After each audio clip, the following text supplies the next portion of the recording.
1234 WA6LOL, Sonora.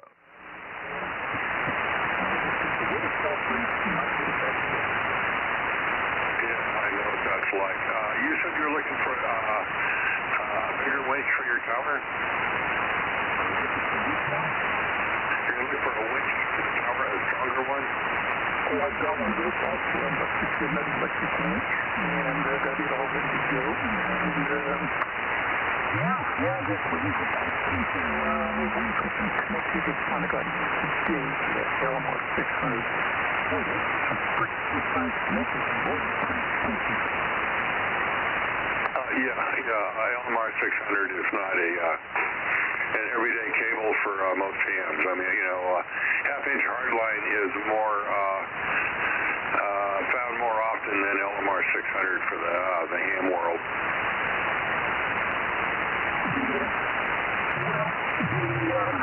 LMR 600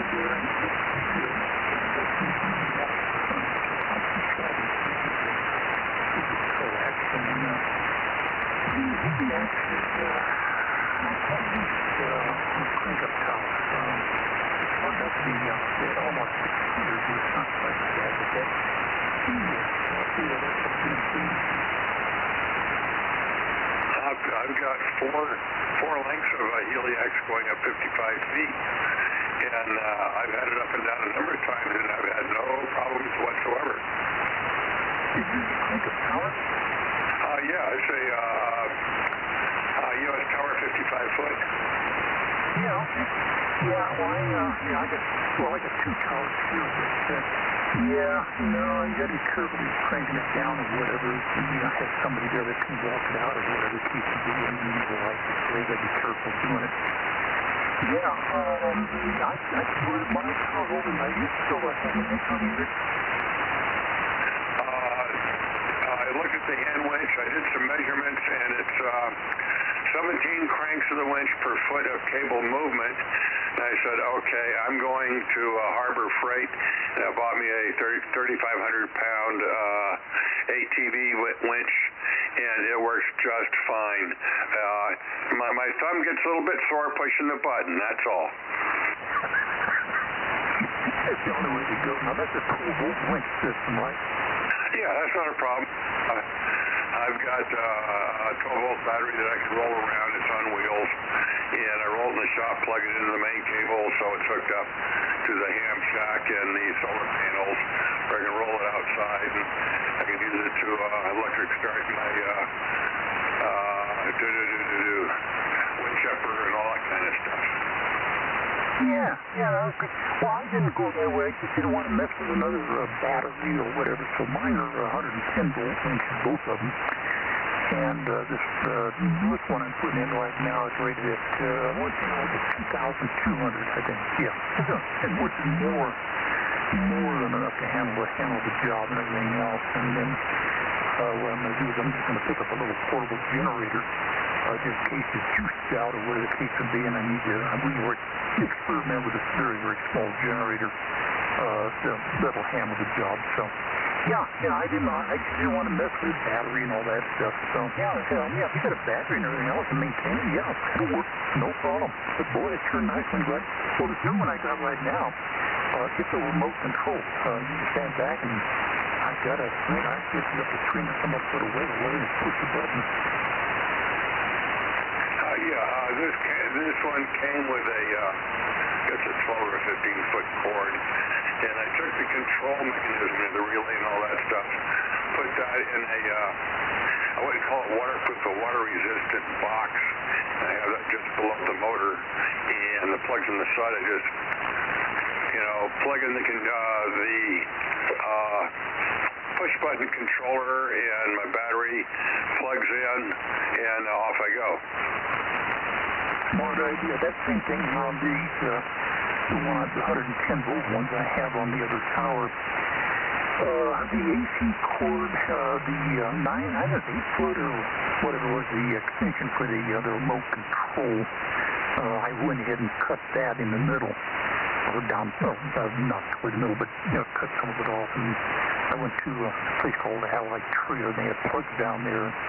so wired up with plugs and everything else, so you just plug it in. So the controller itself is kind of a plastic-looking deal. I just take that in the garage so it's not out in the weather, and then I seal everything up in a nice plastic bag, keep the water and stuff off of it until you need it.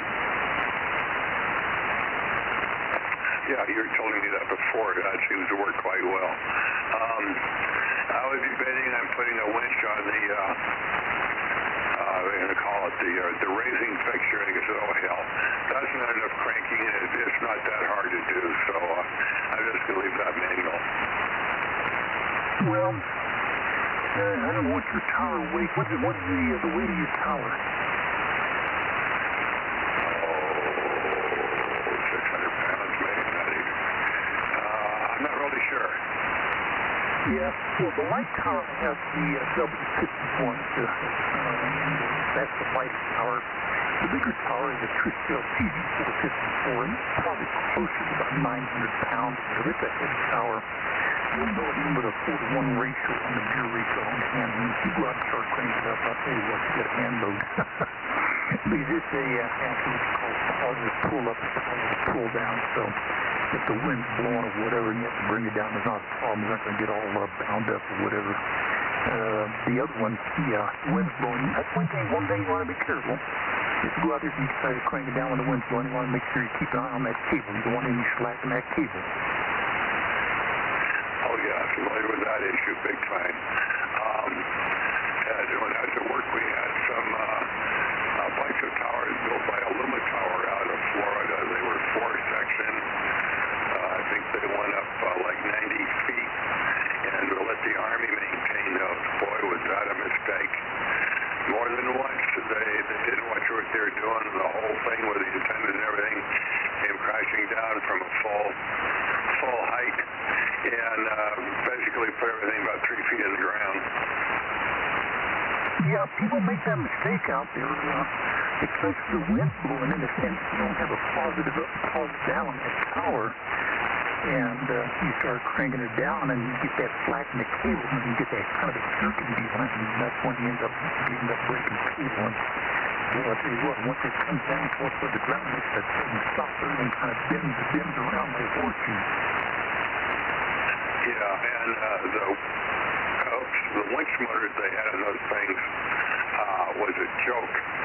It's kind of, they call it like a boat winch. It's a 12-volt winch. It's made to pull a small boat onto a trailer. It's got a rounded body on it, and it's got a sheet motor. They go, it sounds horrible, and that's what they used on these towers. They also had some beautiful pneumatic towers. And I have a picture of one of them. We don't need to guy it. We're in Idaho. I got a picture of that thing bent over almost in half. The wind quit and it came back up straight. And it didn't fail, but it was sure a scary sight. Yeah. Well, I'll tell you what, you know what you appreciate, when you have to, take the tower down, just go out and push a button. I think mine. Well, for the same thing what you have there with your system and everything else, in less than a minute, you already got it down. And same thing going back up. It just look a piece in there, just push a button and watch you go. That hand cranking business, everything else, that's old school now. There's got to be a better method. But I looked at the 12-volt winches and everything else. I thought, well, if I have to go that way, I will. But I didn't really want to end up buying another battery and all that stuff. I thought, well, first I'd find something that's 110 volts. That'll let me triple it. I know years ago now, towers, they made a 110 volt winch system for the towers. One of the things I'm going to think Trash used to do, you had a little wind indicator you actually put on the tower. And so when the wind, if you're not at home, if the wind gets up to a certain temperature, wind blows at a certain mile per hour, it will automatically shut the tower down. Oh, that's not fair. No. Very good idea. They probably you can probably still get it as a accessory. Well, if you try to buy one of those towers with all the systems on it, you're serious And, yeah, well, the problem is, you have to have power there to that winch system at all times. 12 volts, 110, whatever you have to have. You have to have power there. And then there's, like this, they have wind sensors on them. So if when you're not at home, if you want to set it at 35, 45, whatever the speed is, it'll automatically take the power and bring it on down and set it down for you and everything else. But that whole complete setup they have, it's a few $1,000s for that setup. I was debating on buying a new one from Taijan, which used to be Triax, I guess. He bought it out. He's running it. 55-footer pull down with motors and everything. Would set me back, I think, $16,000. Yeah. The power I have here is Triax, which is the new companies on there. But the one power I put in is the W61 Triax, and the other power I have is the Trio CB664 equivalent to the Triax. What is it called? Yeah, I think it's a power like 6 people pretty stout. I don't usually like to take man down. That thing is a boot, I believe, on that power. And that will be quite well. But the W61, that's a little it's pretty nice. You can't see the button that says they're project down.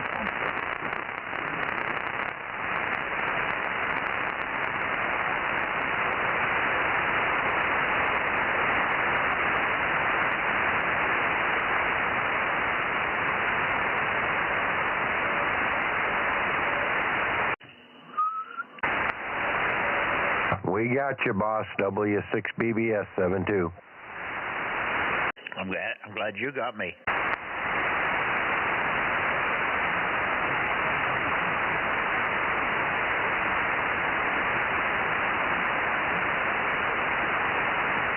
Kilo 6, Victor Bravo Golf. That was a double. I heard Victor Bravo Golf, but who'd you double with? KK6, ZKE.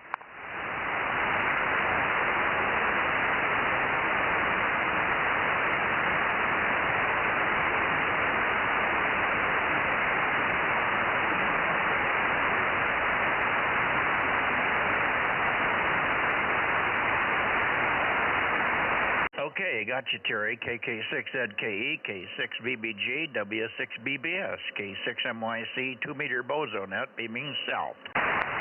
KC5, DTU. Good morning. Good morning. Good evening.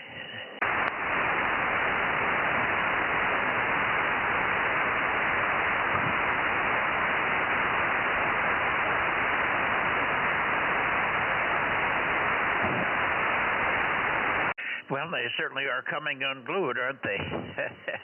Yeah, they didn't like last night's results, did they, Kerry? Oh, no, not at all, boy. I tell you, they know what's coming. 727.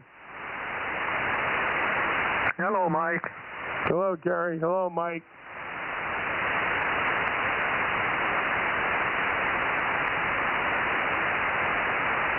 Yeah, good evening, Mike. How are you doing? I double with you. Sorry, Mike.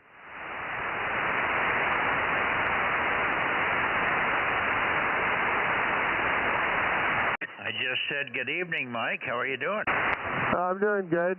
I just said everybody's freaking out, aren't they? Boy, I'll tell you, MSNBC is just about...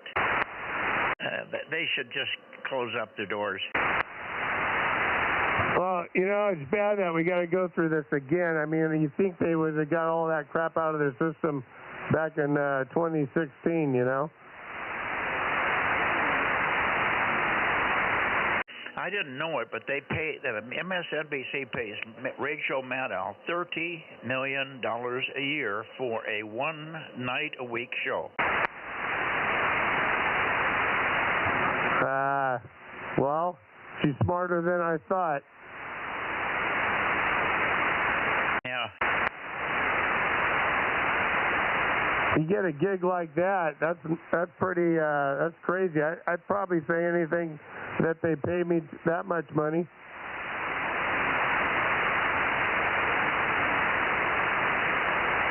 Yeah. It's embarrassing what she's saying now, though. Well, it is, but you got to figure they got to be, they just get over the top and pay people to say that crap. Yeah. Anyway, it's kind of sad.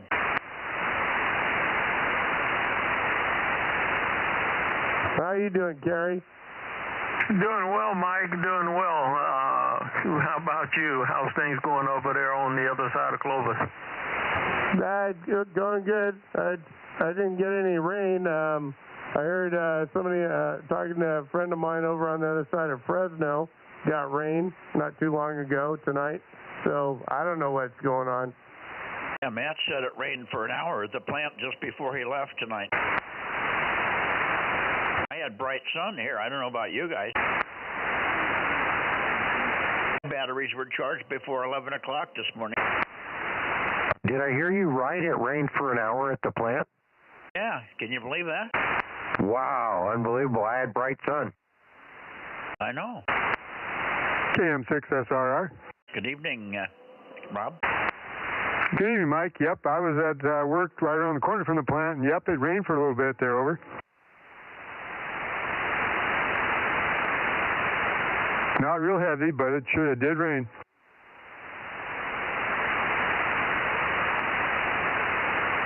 So it's the potential's up there. It just doesn't seem to have any coagulation. There's no big storms that are hitting us. Certainly, the storms just seem to be little spotty things or streaks. There was a cloud kind of hanging over, I guess, East Madera that looked like it was putting some rain down. Anyway, hello to the rest of the guys there. Let's see, we've got Terry, Dave, Frank, Kerry, and Mike. Over. Hey, Rob. Hey, Rob, the weather station here says 56% chance for tonight. Yeah, I know Aaron said he was staying off the air and he disconnected his antennas there because he's got a big cloud radar show just kind of hanging over his place, over. Yeah, roger that. Well, we might get dumped on. There's a wind coming through now, and who knows what's it going to bring.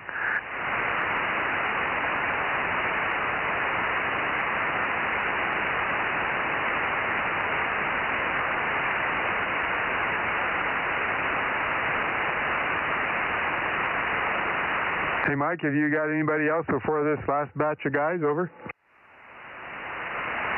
No, that's it. Frank was the first. Well, we got KK6ZKE. Terry's in here. K6BBG, of course. He was second, and Terry was third. Terry, what's up with you over there? Did you get any rain?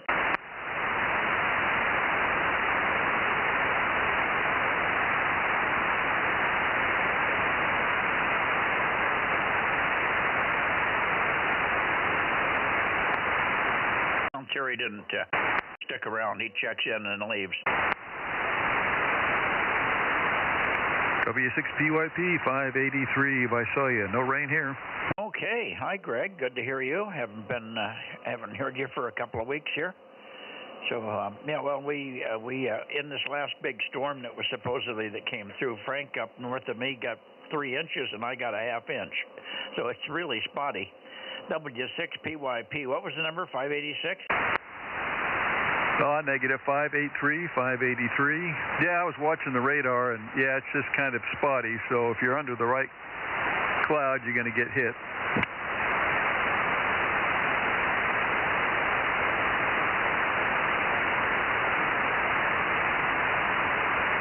Yeah, well, we had pretty clear skies all day. It was pretty bright and sunny here. It was very, very warm. After you left, Frank, I went out and worked in a side yard, and it was so hot out there I had to take my jacket off, and even in the shade it was hot. And I cleaned up a lot more stuff underneath, made it so you can get the tractor in there tomorrow and get a hold of those few little stubs that we want to pull out. Now, you said tomorrow, but you know I won't be there tomorrow, right? Oh, you didn't say that. Yeah, no, I did several times. That inverter's showing up tomorrow. I have to be here to sign for it. Oh, yeah, but if you can't, I thought you said you might come if it was early. You sure can't come Friday, so you're out of luck for a while here. Yeah, Roger. And but no problem. I'm all geared up and thinking of that. Yeah, you were out there working. When I got home, I don't want to stress my back, but I just felt I needed to get something done. Looking around here, so I got my little 4-inch angle grinder out, and I've got the regular thick grinder wheels, but that's some fairly thin that are designed for cutting more than grinding. And I cut all the tabs out of this 55-foot tower, that TV tower, cut all the tabs out of it with that grinder and slid those sections apart, so I have 3 individual sections now to start putting racking up for the solar. Over. Oh, very good. Yeah, you can pick up another couple of feet every time you get them apart completely, huh? Yeah, roger that. And in fact, the way it works out, I need right around the neighborhood of 30-foot long runs and 3 each for each array.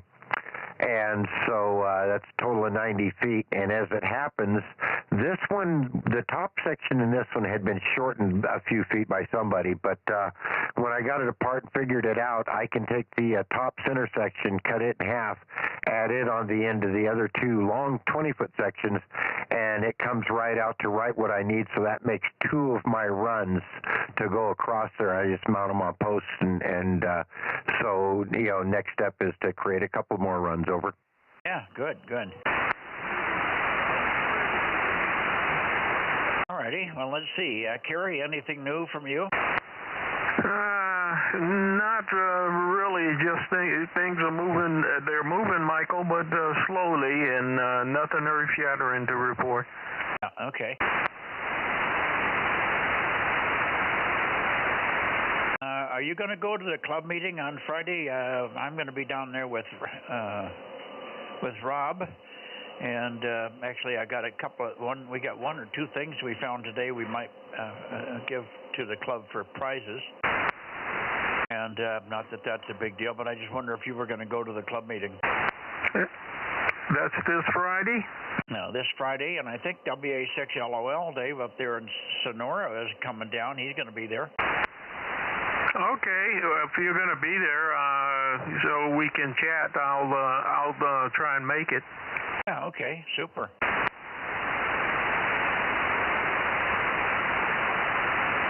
Well, we're very quiet. Let's see, at N6SWR, we haven't heard for a long time. You down there, Ben? N6SWR, I'm here somewhere. Yeah, you still got your terrible noise. We called you the other day, but I guess you didn't hear us. We were buried in your noise or something. Yeah, I don't know. It's been strange conditions here. We had some noise last week. It's quiet, just not tonight. Okay, your Bozo number 247. That's a Roger. I just wanted to confirm. Okay, good. Well, we haven't heard Rick for quite a while. I think Rick something's happened in his family situation over there in Lake Isabella, and he's just off the air now for some reason, and I don't know whether it's for how long or what caused it, but he said he would be intermittent, but he's been more than intermittent. Less than intermittent, he's been not at all. KB6RQU, are you around, Rick? Nope. So take one, Ben, take a transmission, and we'll see how people are copying you up here, and turn it over to Rob, perhaps. N6SWR, Bakersfield, DMO5, K6MYC, Bozo Net. N6SWR, DMO5, for the Bozo Net, just sitting here enjoying light, sprinkly rain in beautiful downtown Bakersfield. Yeah, well, we got a little bit of rain in Fresno, too, but nothing up here. It rained in various places. It's a little spotty thing coming through, but not a lot of rain, but some people are getting it. Looks like you're getting some of it. Rob, are you copying Ben down there? Sure. How you doing, Ben? N6SWR, KM6SRR. Very good, Rob. Thank you much. Yeah, no, we're getting a little bit of rain here. Not a lot, but, you know, the ground's wet. Yeah, up here in the foothills it hasn't started yet, but we got some ominous clouds kind of looking this way over. Southern California, looking up the Central Valley. We hear you. 58, 47 here, Pat, W6PMD. Hang on a second, Ben, don't run away. LA's coming in all of a sudden really well. And W6PMD, K6MYC, and we have others here, so stand by, Pat. Roger, roger. Yep, and I heard 247 in there loud and clear off the side. Okay, for 247, that's Ben in Bakersfield. You can sign Ben in WN6 Sugar Whiskey Radio. And go ahead, Rob. How you doing, Pat? W6PMD. This is Kilo Mike 6, Sierra Romeo, number 432, over. Roger, roger, Rob. Sounding good, Ben. You guys are all sounding good tonight. Santa Barbara, I could already pick up, and Arizona was real tough for me tonight, so, but boy, you guys are booming in. How about you, Mike? I'll give him a try. He's a little weak for me. W6PMD, W6PMD. This is WA6AAJ. Over.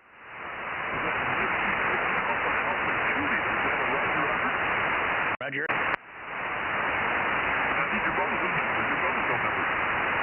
Need your Bozo number a couple of times, Mike. Go ahead. Okay, W6PMD.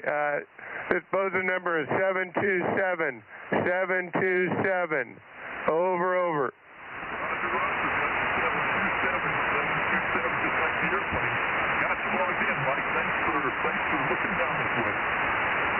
Okay.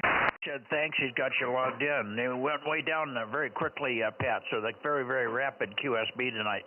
Anybody else want to say hello to Pat in Southern California?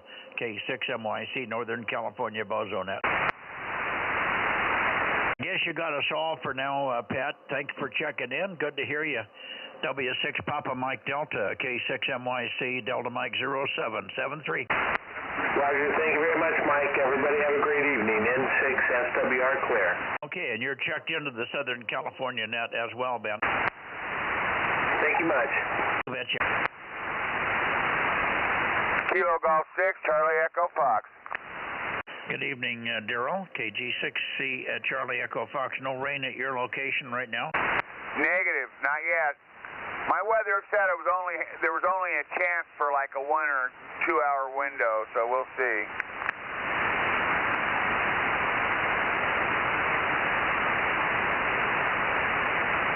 Okay. Sir. What was that? 226. 226. Okay. You got a cold, or was it just a frog in your throat for a minute? Maybe this thing's off frequency a bit. I don't know. WA6OIB is here. Good evening, Ken. KG6CEF here. Well, good evening. How's it going? I wanted to take the class this year, but I just can't afford to drive back and forth to Clovis once a week, so I'm not going to be able to. Oh, okay, Daryl. Well, maybe next time. WA6OIB. Roger. Thanks. KG6CEF. What was the problem? You can't drive to Clovis once a week? Is that what you said? I didn't quite get what you said. You couldn't make the class because of. Yeah, that exactly. Can't afford to drive to Clovis once a week right now. Okay. It's just that simple. Yeah, I can believe it. Everybody's struggling.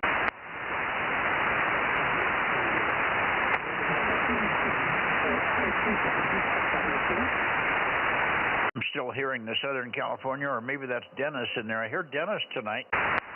He was talking with somebody local up north there, WA6, WB6, for ISO. I heard him in here, so maybe he's got his feed line fixed finally.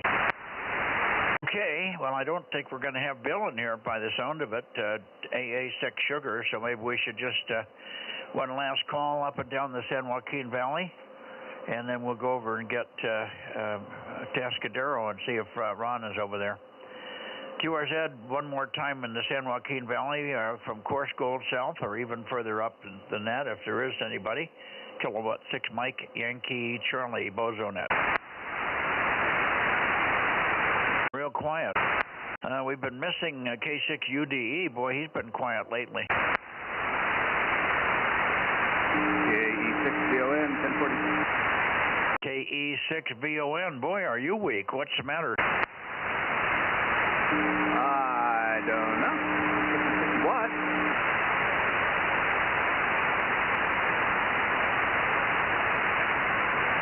Give me your number again, Adam. I should remember it, but I can't. 1040. Yeah, the income tax form guy.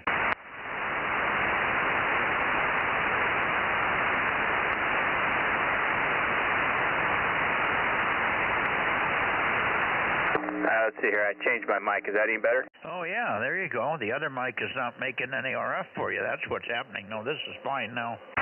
And do I still have a machine down with you? I think the final result there were you still have my old Shindawa, and you rebuilt it, or did we get that taken care of?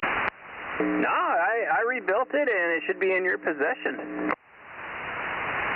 Really? I thought we couldn't get it started. No, trying to blank, what's his name? He came by, picked it up after I rebuilt it, put a new top end and a new piston in it, replaced the seals, and yeah, it was good to go. Your small one, the 357, got a new carburetor, and it was running good, and yeah, you should have all of them. I don't have anything here. I do have 2 more 488s that I picked up recently. Okay, who picked it up? I did. Oh, do I have it? Yes, sir. Where did you put it? Well, at the time, that's been a couple, 3 weeks anyway, so I put it in the back of your quad. Oh, okay. It's been longer than 3 weeks. It's been like a month and a half. No, it's in there. I'm confused. It's my fault. I was thinking I had 2 of them, but I don't. I got 2 of the bigger ones, and they're both. Everything's fine. I'm here. I just haven't used the little Shindawa because I've been using the electric chainsaw for some small pruning that I've been doing, and when I needed it, I used the little electric chainsaw. Haven't even fired up the medium, the smaller Shindawa lately, or the Echo for that matter. I haven't hardly done any chainsaw work lately with gas-powered things. Gotcha. Well, my advice is if you're not running them, make sure you're not leaving any gas that you get from the pump. Do not leave that fuel in them. If you're going to be letting them sit, spend the extra and get the canned fuel, and that way we won't have the carburetor issues. I understand. I have a gallon of that, or at least we have a gallon container of it. I think there's still some left, and that's what we've been using lately. In the slow use times, that's what we use. I haven't actually had to put gas in any chainsaw for 2 or 3 months. Yeah, copy. Yeah, when I tore your other one down that had the bad piston in it, after I did the teardown on it, it looked more like it might have gotten some bad gas in it, and not so much of the stuff getting past it. I mean, it definitely did have that issue, but it looked more like because it was equal all the way around, which showed maybe some bad gas. Well, it's the same gas I'm burning in all of them, so I don't know where that would have come from. Yeah, if I have that 1 gallon, but normally I don't use the VPG or whatever you call it, and certainly had never used it in that machine before. But it's the same gas that was in the bigger machines, so I don't know. We mix up 1 container and I use it until it's empty, and it fills whatever needs gas. I think Frank's even used a little bit of it from time to time, and it's coming out of normal gas that we get from the pump that Matt picks up for me, and it's not old gas. It's usually relatively new, fresh stuff. We go through a fair amount of gas here with all the ATVs and stuff. Right. Well, when I say bad gas, I don't necessarily mean the gas itself, but more like the oil mixture, like it didn't have enough oil in it. That's kind of what it looked like, was it had an oiling issue possibly. I don't know. Could have been multiple things, but either way, we got it fixed, and it should be running good for you now. Yeah, okay. Well, again, in the past, I've been mixing my own, but Frank's been doing it for me lately, and I think he's been getting it right, but I may have made one mistake on one can of gas, but I always try if I go, unless I screwed up, really rarely, I usually go a little heavy on the, if it's 40 to 1, I'll put another couple of drops extra than 40 to 1 in there. So I'm always sure that I got enough, but I never measure out the gallon exactly. It's either a gallon of gas or a smidgen less than a gallon for the oil mix that we put in. So that's why I'm usually on the safe side, but I could have screwed up. Okay, well, good. Thanks for that update anyway, Adam. Good to hear you. KE6VON, K6MYC, and I guess you got over your little cold or something? Yeah, that was, when was that? That was a few weeks back, yeah. Had something that kind of whooped me there, but yeah, got over it. Good to go now, so. But, yeah, no, it's always good to run. Definitely running 40 to 1 doesn't hurt at all. In fact, I've started running things that recommend 50 to 1. I run all my stuff 40 to 1, especially my auto-tune stuff that, automatically tunes the carb, because they like to run more on the leaner side, so I'll run those a little richer anyways. But anyway. Alrighty, well, hopefully we'll be good and won't be working on your stuff for a while. So it should be good for a while. KE6VON. Alrighty. You still got that little hum in the background, but it's not serious. I don't think that's a fan. What does that sound like? Aaron's not here with the good ears. What does that sound like, Ken? Well, it sounds like a mic problem. He's got some hum there, 120-second hum. Yeah, I'm thinking I still have something going on here. I gotta figure out. Might have a ground issue with the building, because it's something on the ground is coming in through the antenna. Because I can disconnect the ground off the power cable coming into the radio, and it'll still stay on. So it's coming in through the antenna.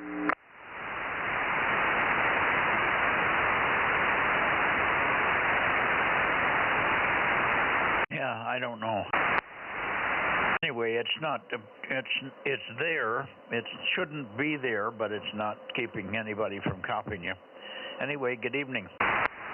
The guy that hasn't checked in for a long time is Ron down south. What was his call? Down there, Aaron there. I guess he's a early to bed, early to rise truck driver. Oh, is that Ron KJ6TYO? Yes. We haven't heard him for a couple of months now. Yeah, I don't know. We'll see if he jumps in on the 8 o'clock 10-meter net here. It's going to start in 2 minutes. Okay, very good. I'm going to go over and get Tascadero. Let's go and get a Tascadero and see if they're in there, and we'll see you guys after the 10-meter net. K6MYC.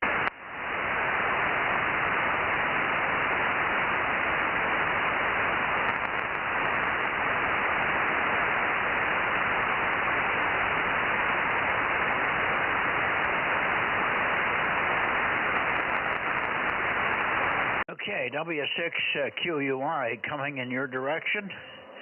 Maybe even Eric might be in there. W6QUI, K6MYC. Are you there tonight, Ron? Some Wednesday nights he doesn't make it. W6 Green Uniform Middle League. W6QUI, K6MYC. Calling and listening. How about KN6 Echo India Victor? Anybody in the coastal area, Tascadero, Pismo Beach, whatever? Oh, we got a void over there tonight. All right, I'm going to go to Santa Cruz and Monterey.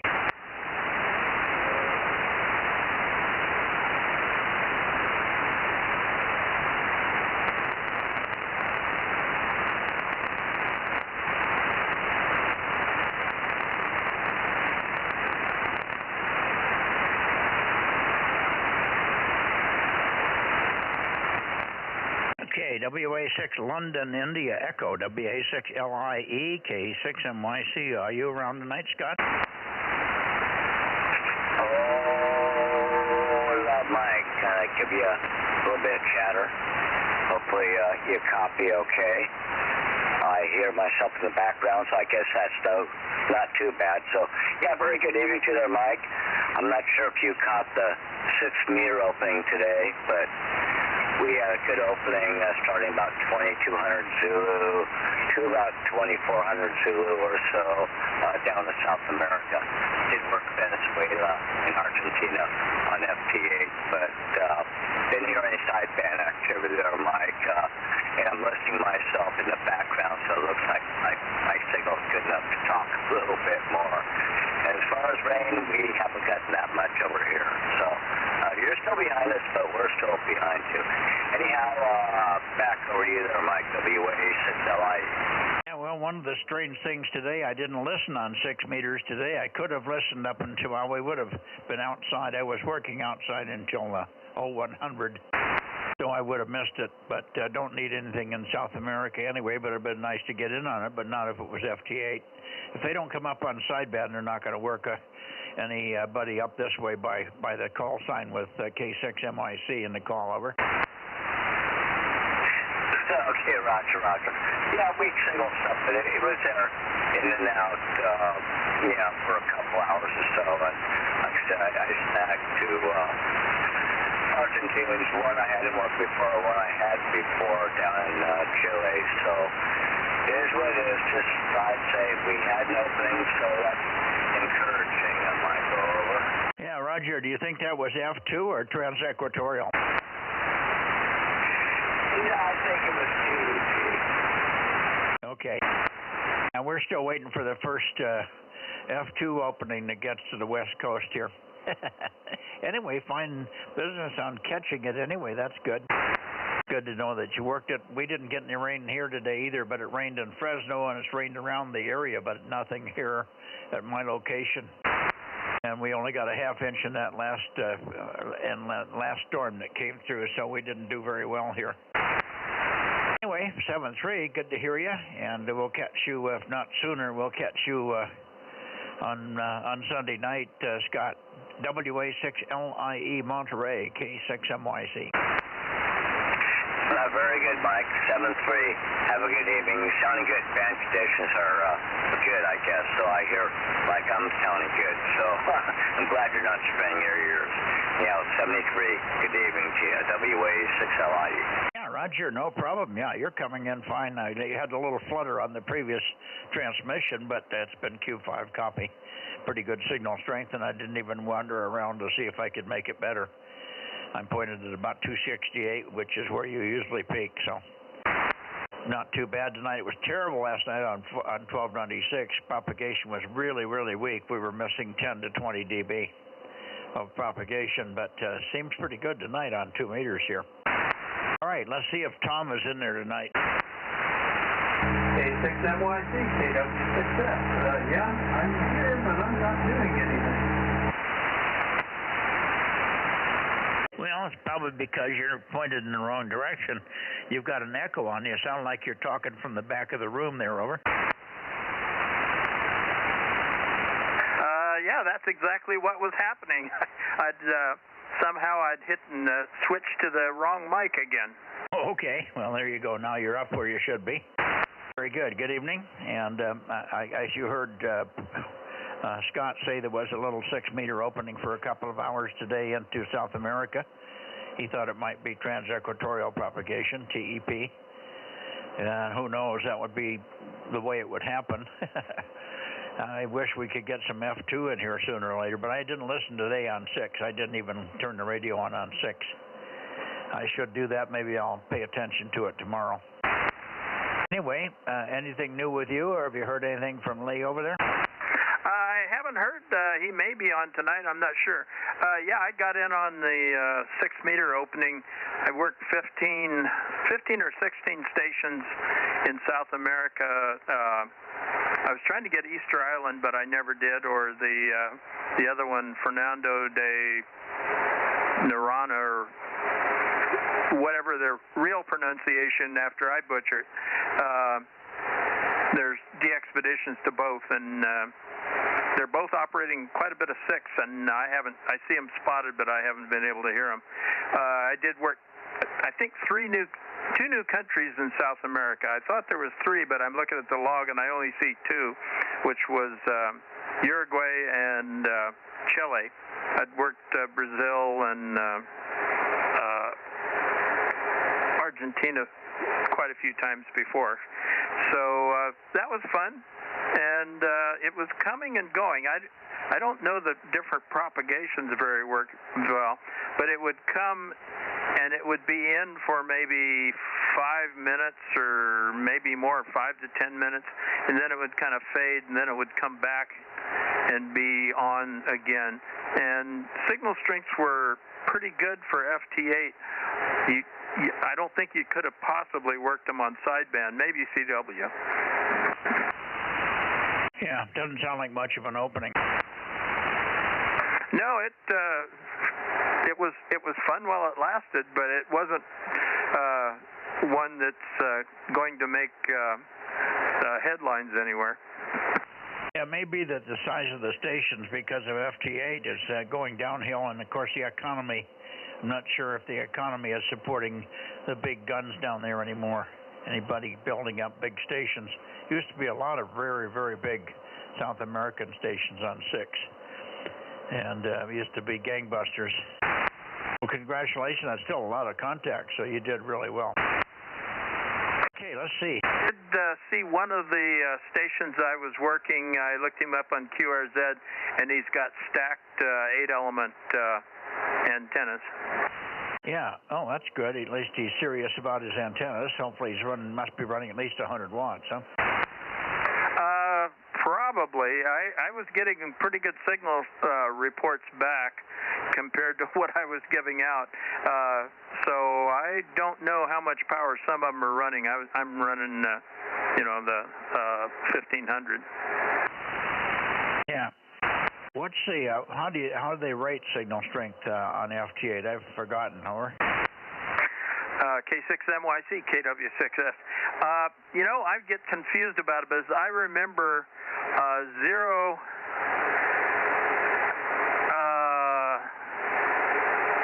It's 0 dB would be just about what would be workable in voice in that bandwidth. And then the FT8 signal report you give us how many dBs under that you're decoding.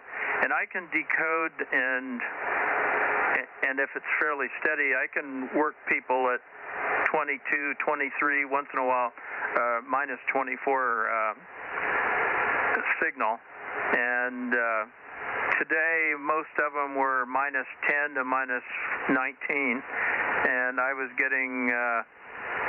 I got some pluses, but most of those were minus as well. Yeah. Well, I don't know how those numbers relate to numbers in JT65.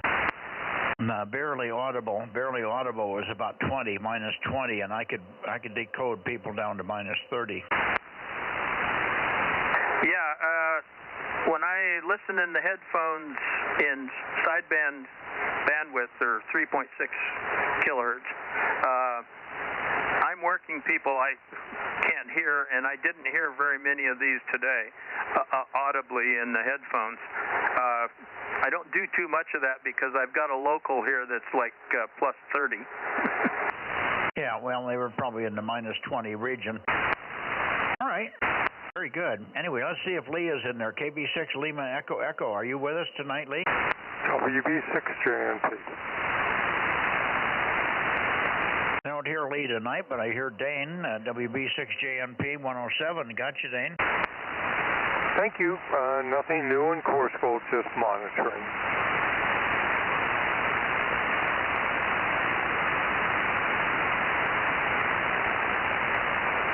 Okay, I'm not hearing anything from Lee either, Tom, so apparently he isn't there tonight. Yeah, I haven't heard KB6LEE, KW6S. Are you there?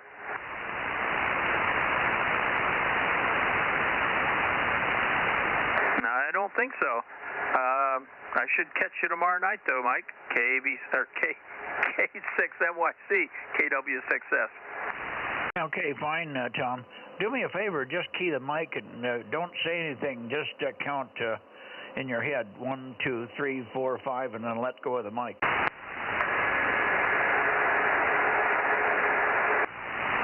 Yeah, you should look at the watt meter. You're probably putting out 100 watts or so of noise.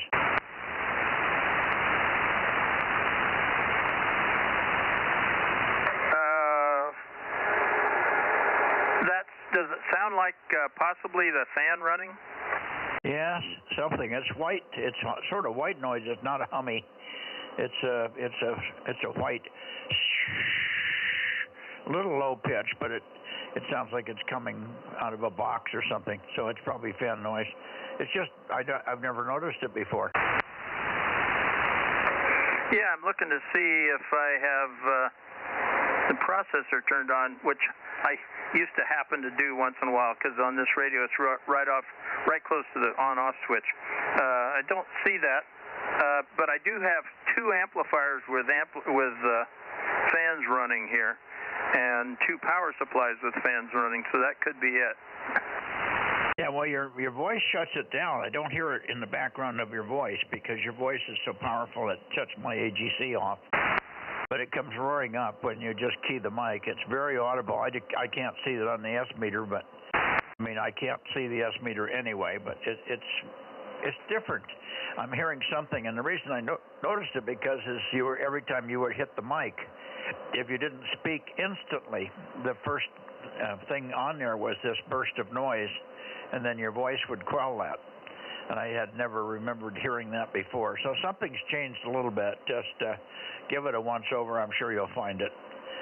With that, 7-3, and we'll catch you tomorrow on 432. KW6 Sugar, K6MYC. Yeah, Mike, let me try something here. If you can give me another, I'll do another mental 5 count. Okay, go ahead. By the way, Tom, you sound normal over here, but I hear what Mike hears, but it's not what I hear.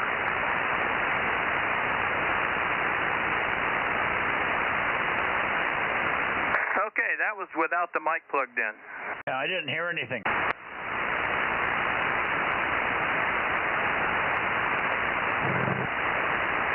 Okay, well maybe I've got the mic gain set a little hot, so I'll dig into this when I can record it and monitor here in the station.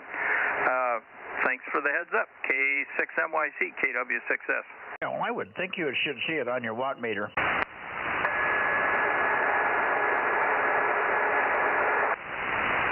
No, nothing on the watt meter. Oh boy.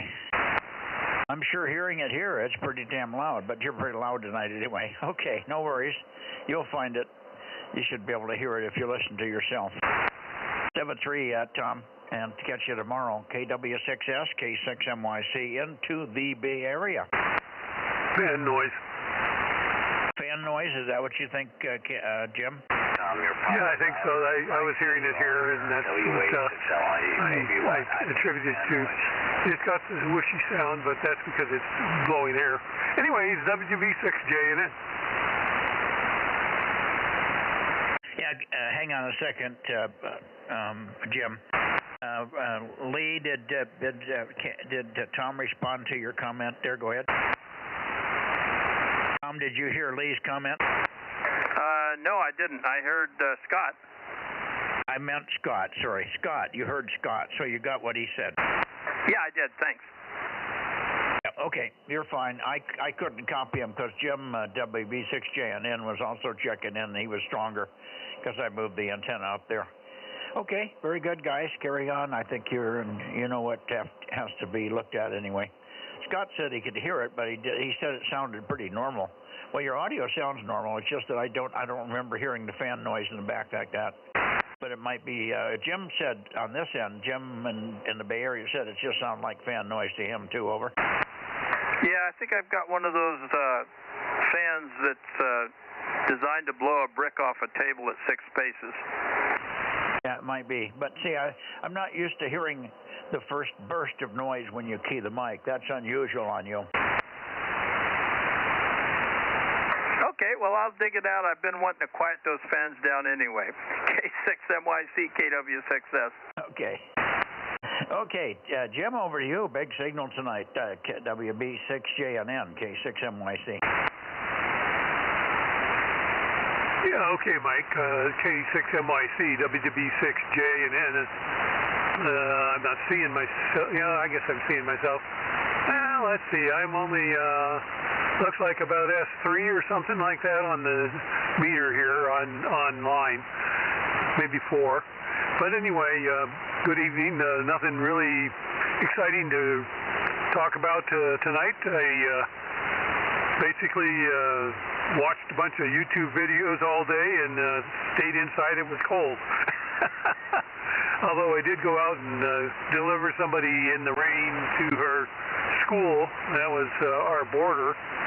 And then I took my daughter over. She has a class in San Francisco, so I took her over to BART to send her off, and I'll be going over very shortly to pick her up again.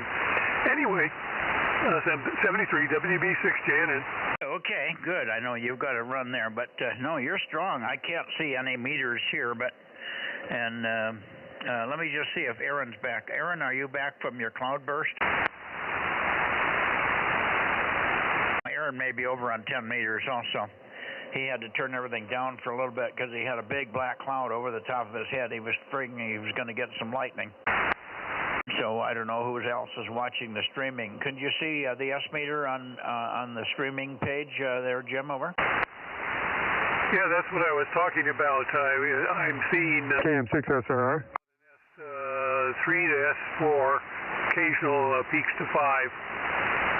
Yeah, but it sounds really good. I mean, you're just armchair copy here. There's no background noise or anything, so it sounds really good. Go ahead.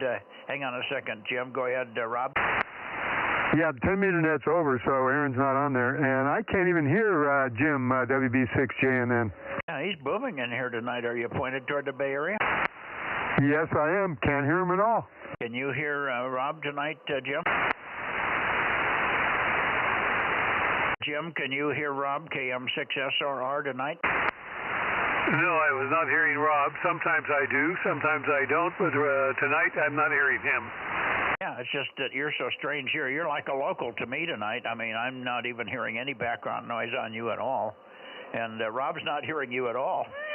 And you can't hear Rob's kilowatt, so weird propagation. Well, it's probably altitude related. Probably is. He's a little higher than I am, but who knows. Anyway, thanks for checking in. Good to hear you. Hopefully we will hear you tomorrow night on 432. And good to catch you this evening. Hopefully you can catch your daughter there without any problems with the BART schedule. I'm lower than you are, Mike. Well, she's going to call when they get to Milpitas, and she hasn't done that yet, so I guess I'm okay for a little while. Okay, where's the BART station with respect to your place? It's on Mayberry Road, about 2 miles from here, and Mayberry's about 1 block over from the street I'm on. Okay, well, that's pretty convenient. Yeah, it only takes about 5 minutes to get there, depending on traffic and stoplights. I heard something go off, a bunch of bells. Did anybody else hear that, or was that from my phone? Must have been from your phone. Wow, I don't know what that was. It didn't sound like the ring. Like an alarm bell. Anyway, good evening, Jim. Take one, W6PQL, K6MYC. Yeah, hi, Mike. I had my follow-up appointment today after surgery, and that went well. I'm in pretty good shape and healing as expected. And so on the technical side, I'm going to be setting up for 13-centimeter EME. I've already got 120 watts on that band, but Mini Circuits is making amplifiers.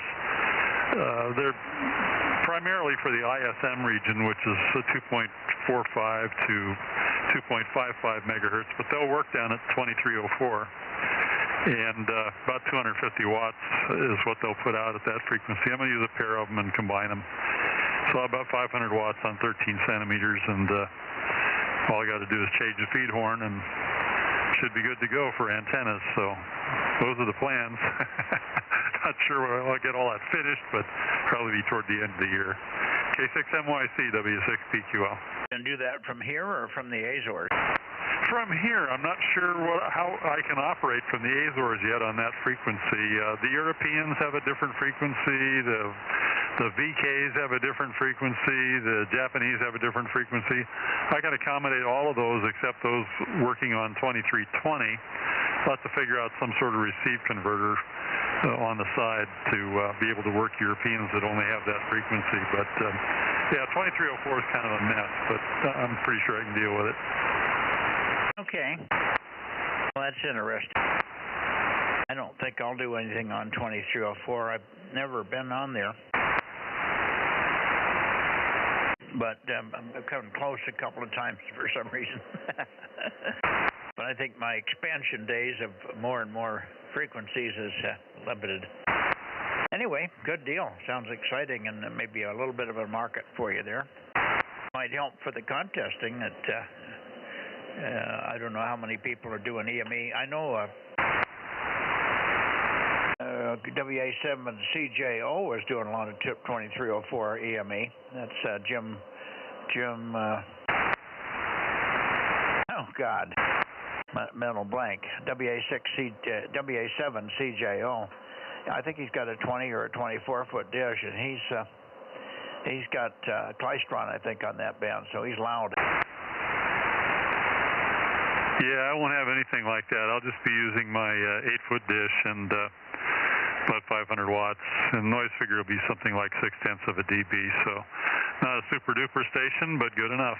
Oh, yeah, no, that's a that's a decent station in that frequency range. With that noise figure, you'll do great. Okay, well, you're sounding good tonight, very solid. The band is much better than it was last night on 2 meters. I mean, on 1296, it was just feeble last night, wasn't it? Yeah, we didn't have very much propagation at all. I never did hear Steve. I don't know if I suspect he's probably out of town.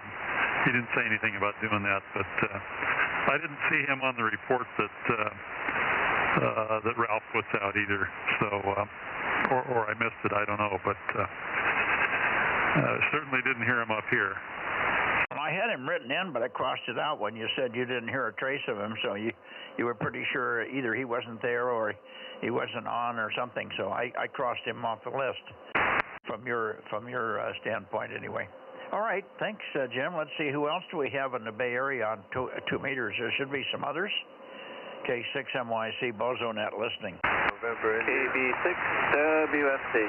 WA6AXX, no traffic.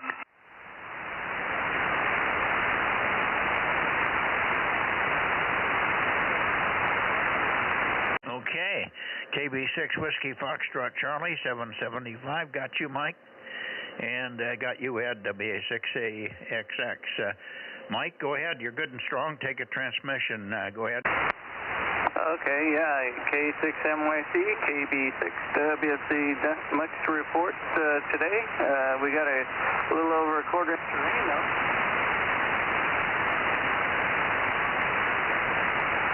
Nope, he kicked the amp out, didn't he? I did. Yeah, you lost the amp, Mike.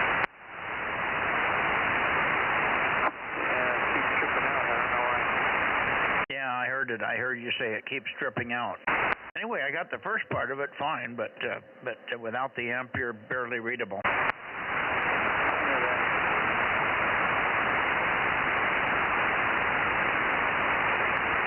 Okay, well, we'll come back to you if you want to hang out a second, and I'll come back to you after it rests a minute. Maybe I can get what you said. I heard part of it, and you said you did something today, but I didn't get the rest of it. Ed, take a shot at it. Maybe you heard what he said after this amp dropped out. He gets so weak I can't read him. WA6AXX in Los Gatos, K6MYC. No, when his amp dropped out, I lost him completely as well. So sorry about that. But you give him another try. K6MYC, WA6AXX. Okay.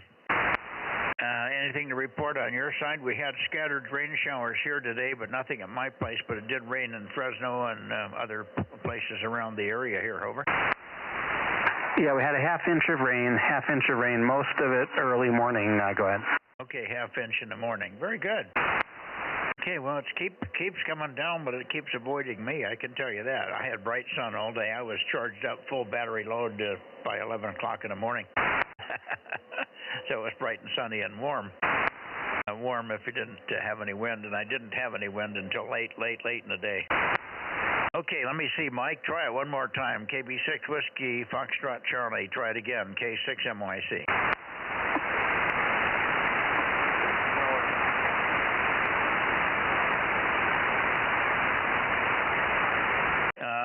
Jim, maybe you can turn around and ask Mike if he's having amplifier trouble or has he got a VSWR issue. What is it? Maybe he's just, maybe the amp is going south on him. What do you say, Mike? Which is it? I think it's the amp, but it's working now. So K6MYC, KB6WFC. Yeah, I got you now. Now, what did you say about what you did today? A little bit of a double there. What did you say about what you did today, Mike? I just said we got over a quarter-inch of rain today. Oh, I'll be darned. Okay, well, I'm glad you got some of it. It was spotty. Ed's up in Los Gatos said he got a half-inch, so that's kind of normal. But you got more than your share comparatively. That's comparatively. Anyway, it seemed to be holding up the last few. You might want to check that VSWR and make sure you don't have any intermittent or something that's coming and going. It's I can hear it in the signal over here.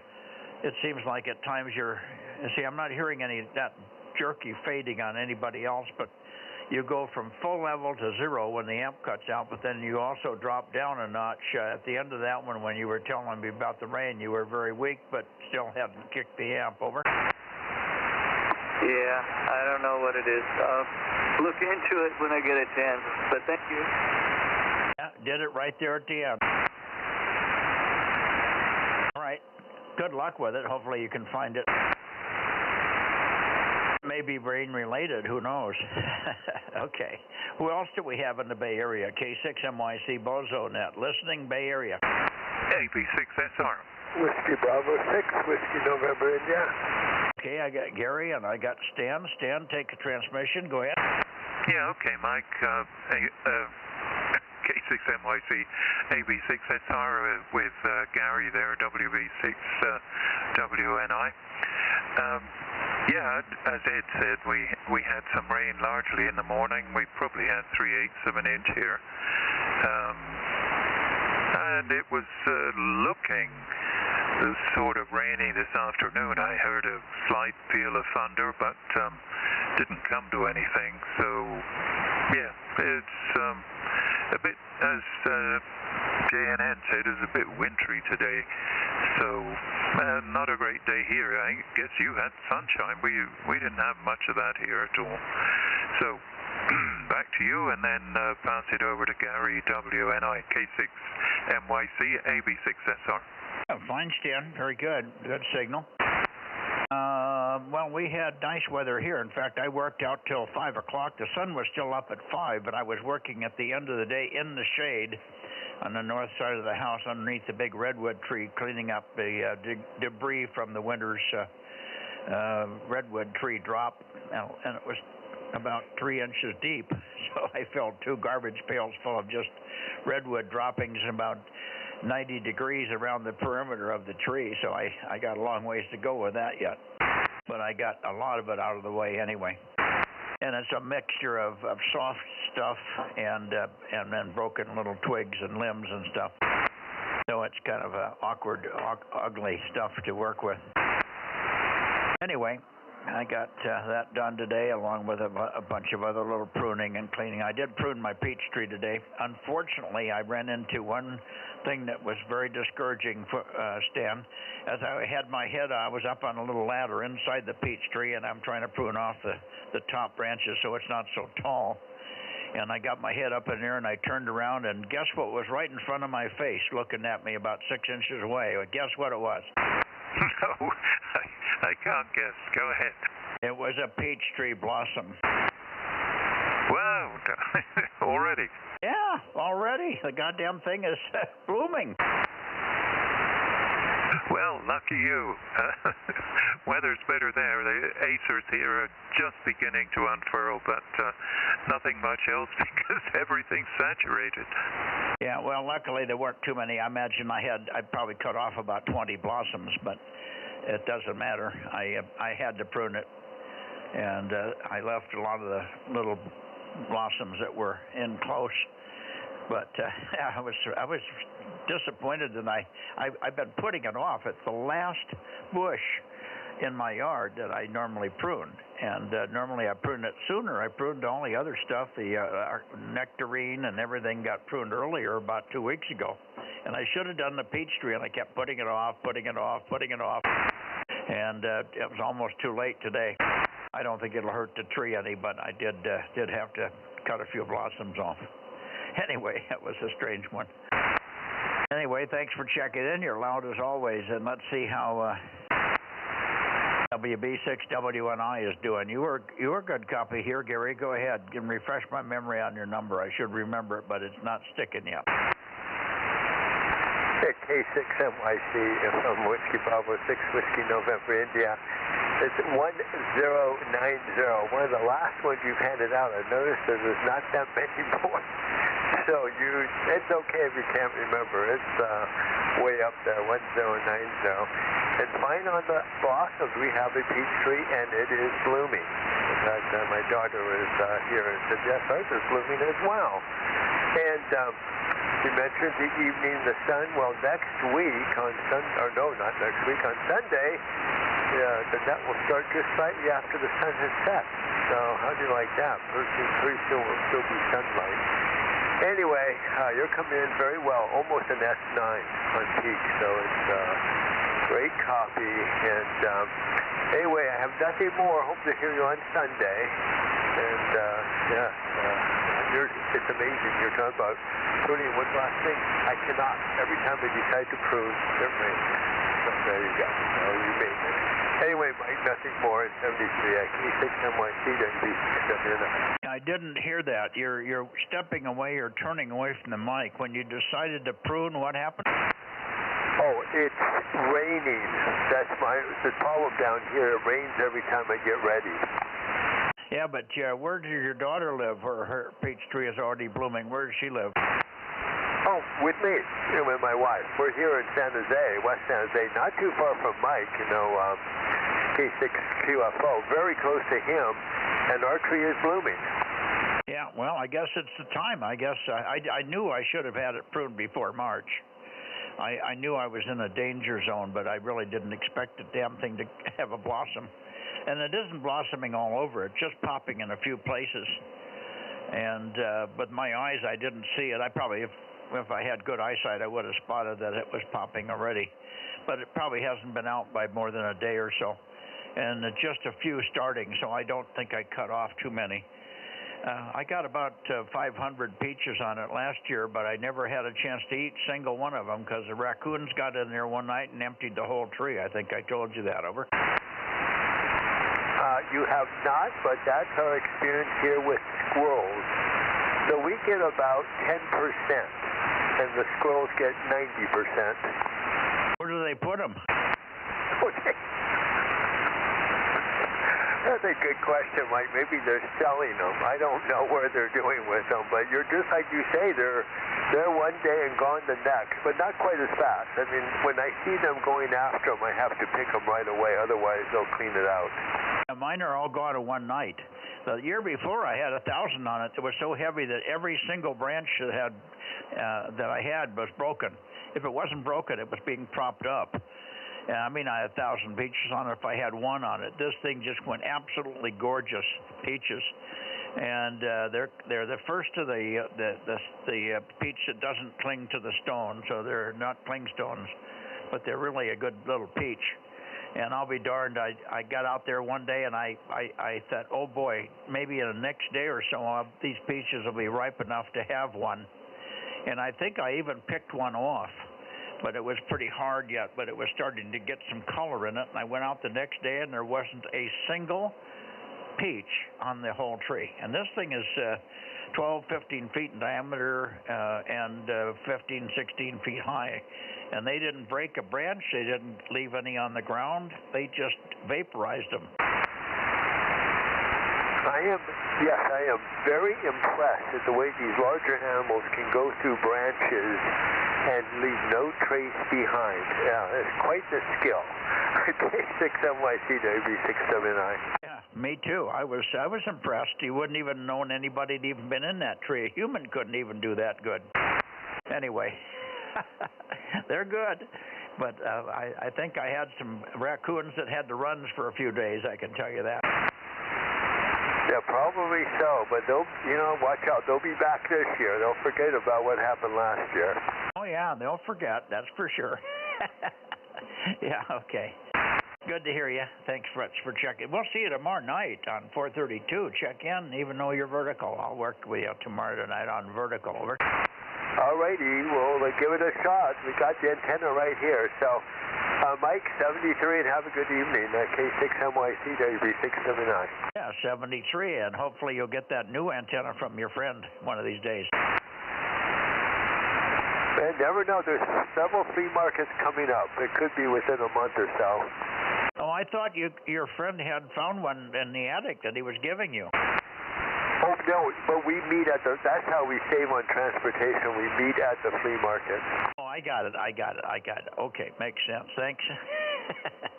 7-3. Who else do we have in the Bay Area before I move on? K6MYC Bozo Net. K6USY 1079. Okay, I got you, Aaron. Who was the other one? I got you, Dennis. I heard you earlier. Finally, you got your feed line fixed, did you? Did you get your feed line fixed, Dennis?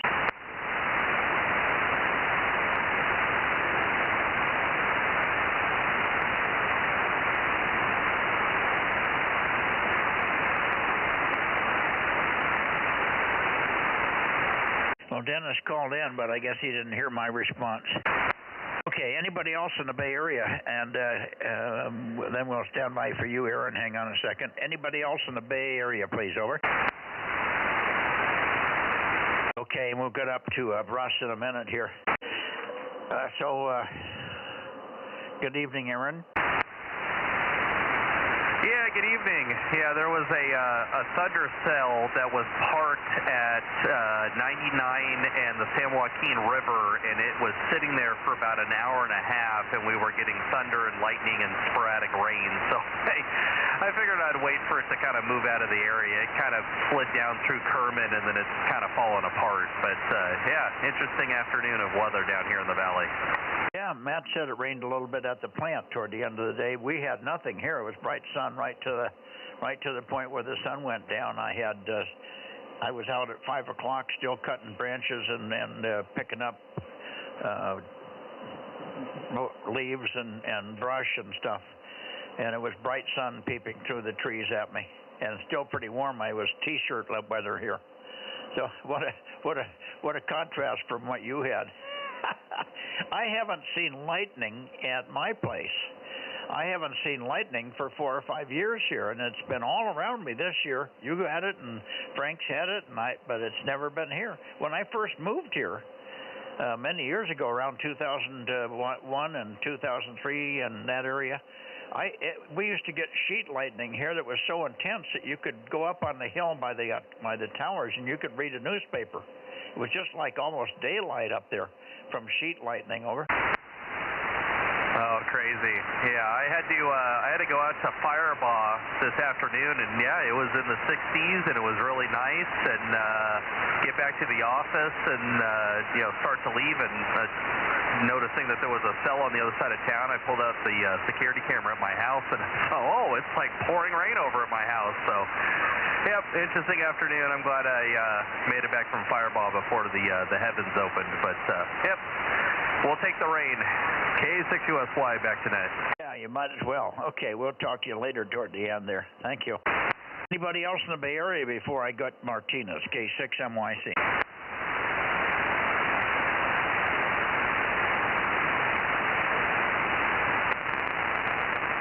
Okay.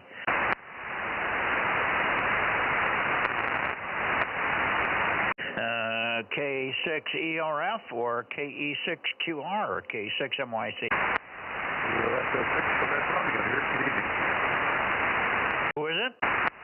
Kilo Echo 6 Quebec Romeo, Gary, Bozo number 177. Okay, I wonder what's happening to Rust. Have you talked to him at all? He's usually like clockwork in here, but hasn't checked in the last 2 or 3. Oh, okay, well, no, I don't know. He lives in Martinez, I live in Vallejo, and the only time our paths cross is Bozo Net.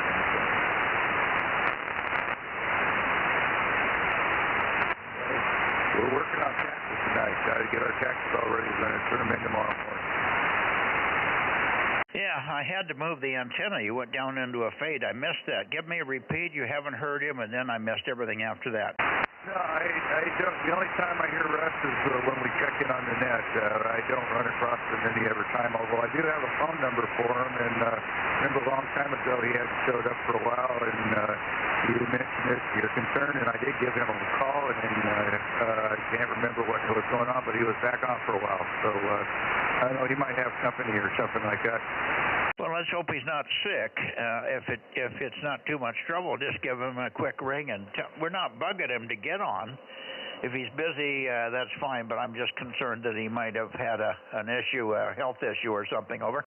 I'll give him a call tomorrow. I don't really want to call him this late at night, although normally he would be up, but yeah, I try not to call people this late in the evening, but yes, I'll make a note to give him a call tomorrow, Mike. All right, very good. And I'll hear him on 432. I won't hear you, but I'll hear him if he's in there. Thank you.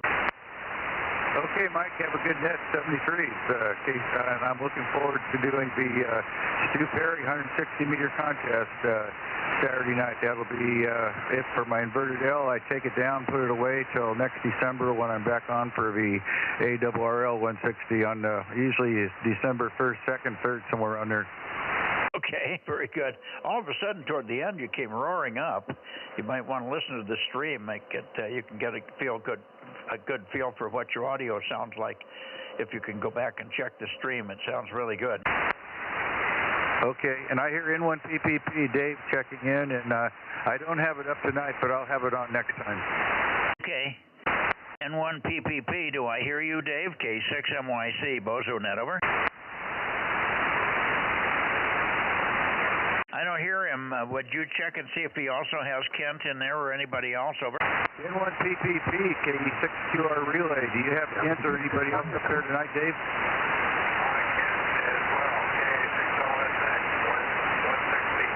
I got it.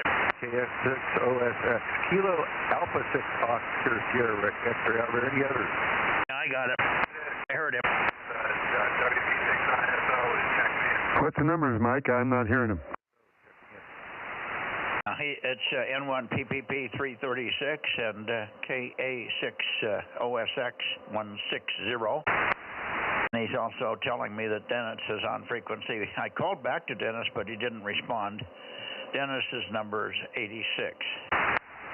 Roger, I got him earlier. Who were you talking to before Dave, N1PPP? KE6QR 177, Gary. Okay, that's what I didn't get. Thank you. And I hear KJ6KFB. Okay, let me do this. I got you, Darren, if you want to go. I got you. KJ6KFB, go ahead. WB6ISO. Yeah, I got you, Dennis. Let me just see if N6RO or W6SSW are in here, then you're next. I heard you earlier, but you didn't hear me respond to you, over. Roger, roger. Okay, N6RO, K6MYC. K6MYC and company N6RO 835. Temperature was up to 65 today. I spent several hours trying to learn my new mini-split air conditioning system. I finally got it figured out, I think. And as Gary said, there's actually there's 3 contests this weekend. Stu Perry for the 160 enthusiasts, and there's a North American Sprint RTTY and a South American 10-meter contest, phone or CW or both. So they're minor contests from my point of view, but some of my guys are going to play with different radios. Anyway, that's it for tonight, N6RO. Okay, well, I think Gary's just going to do the 160 thing. He likes to get in that, and then he says he takes it all down and until next year. Over. Yeah, right. This is just about the end of 160 season. I guess so. Okay, fine on the contest this weekend. At the end of March is sideband, and then CW in May. So we're not taking anything down. Yeah, I wouldn't think so yet. I think he's just a sideband guy. Nope, I did CW. That's a CW contest, and no, my young 160 at Bernadette was kind of a temporary thing that I put up each year, and it's an unsightly thing, so it's better when it comes down. Okay, thanks. You get that, Kim? Yeah, but it works, Gary. I appreciate that. Yes, it does. All right, good deal. See if Steve is in here. W6SSW, what are you going to do this weekend? Let's see, Friday, I think me and the neighbor are going to head up to the Sacramento Boat and RV Show and look at the toys up there. But as far as Saturday and Sunday, I'll be here. I went into Pleasanton today to have lunch with a friend. And driving back, man, I drove through the most horrendous thunderstorm in around Dublin and Pleasanton. It just poured and hailed on the car. It was really crazy. A lot of water on the road. It was pretty impressive. Yeah, that's happening in little cells all over the place. We didn't have anything but bright sunshine and warm air here. It was about 60-something. You got Nevada, CW.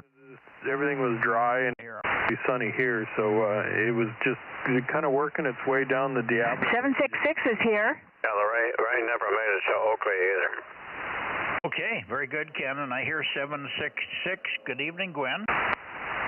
Well, good evening. Hope everybody's doing well. And this is WA6VZM.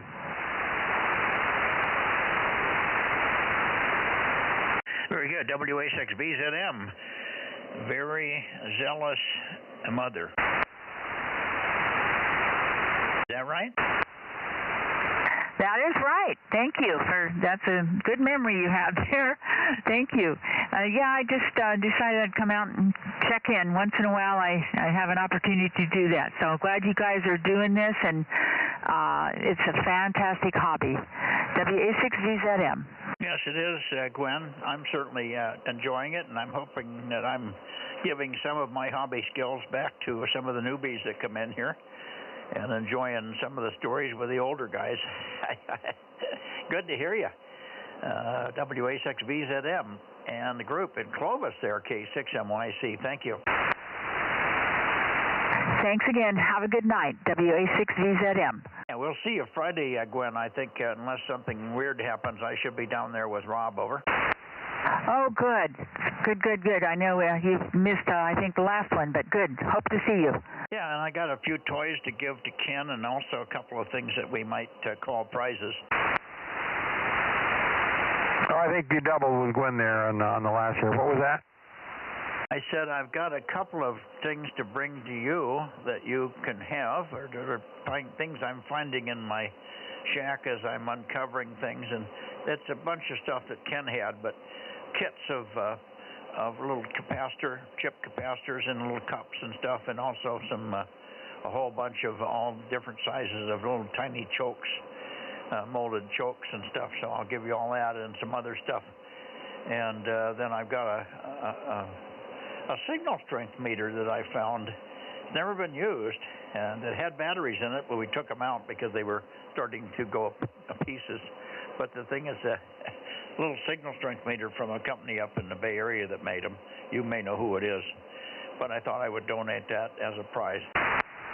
Oh, fantastic. Yeah, we're always looking out for stuff like that. You betcha. Well, excuse me, I'll also have, I'll bring that monitor that I fixed some time ago. It's sitting in the front foyer, whatever you call it, by our front door. It's been there for a month. I've been waiting to get it to you, so I'll get it to you this Friday. Then that's a good opportunity for that too. Yeah, super. He should be down there. I think Dave, WA6LOL, is coming down from Sonora as well. So he'll be here. And Rob's coming, and I think Kerry might come over too, KC5DTU. Oh, that'd be great. You betcha. Yeah, he's going to be in my class, so I'll get an opportunity to get to know him real well. Yeah, he's a character. Hey, if I attend, will I finally get some class, Ken?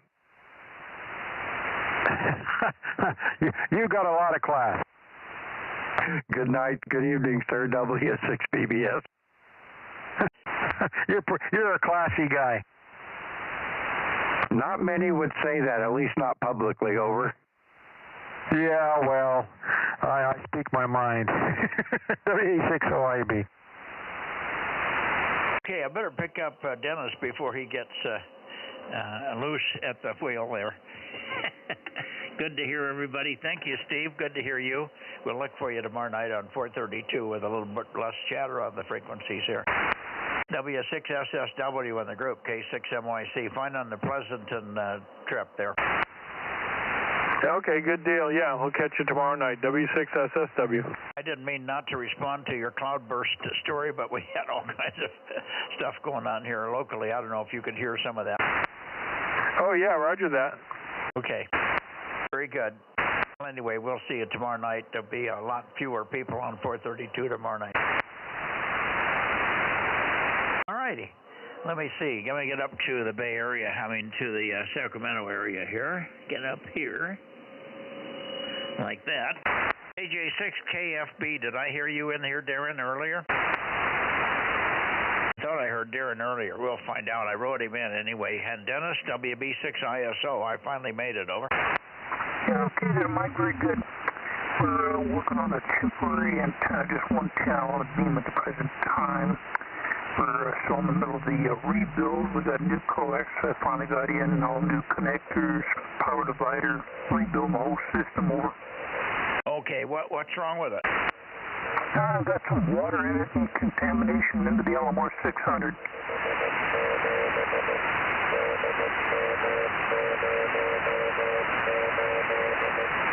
You know, when you think you got everything all sealed up really tight, everything else, but I guess when you get winds 65, 70 mile an hour, water gets into places that you don't think it would get there, and so we have a little bit of an issue with water getting into the connectors, so have to end up doing the entire system. Yeah, I wasn't ignoring you. I was trying to get to see who the CW was on frequency. We hear you, Larry. QSL, Larry. Got you. N7WT. Stand by. You're next. We're coming your way, Larry. N7WT. We have you. Over. Well, I heard his CW perfectly. Sometimes Larry doesn't hear that well. Okay. Well, I'll get out of the way. Just want to give you an update there, Mike, and we've finally got the last connectors came in today, and so we'll get those installed, and hopefully with some good weather we'll be able to get back on it and changing everything over and putting a complete new electric winch system on the tower, and quite a few things going on, but we'll get it all done. Yeah, okay. I didn't mean to ignore you, but I didn't want to let Larry get away there.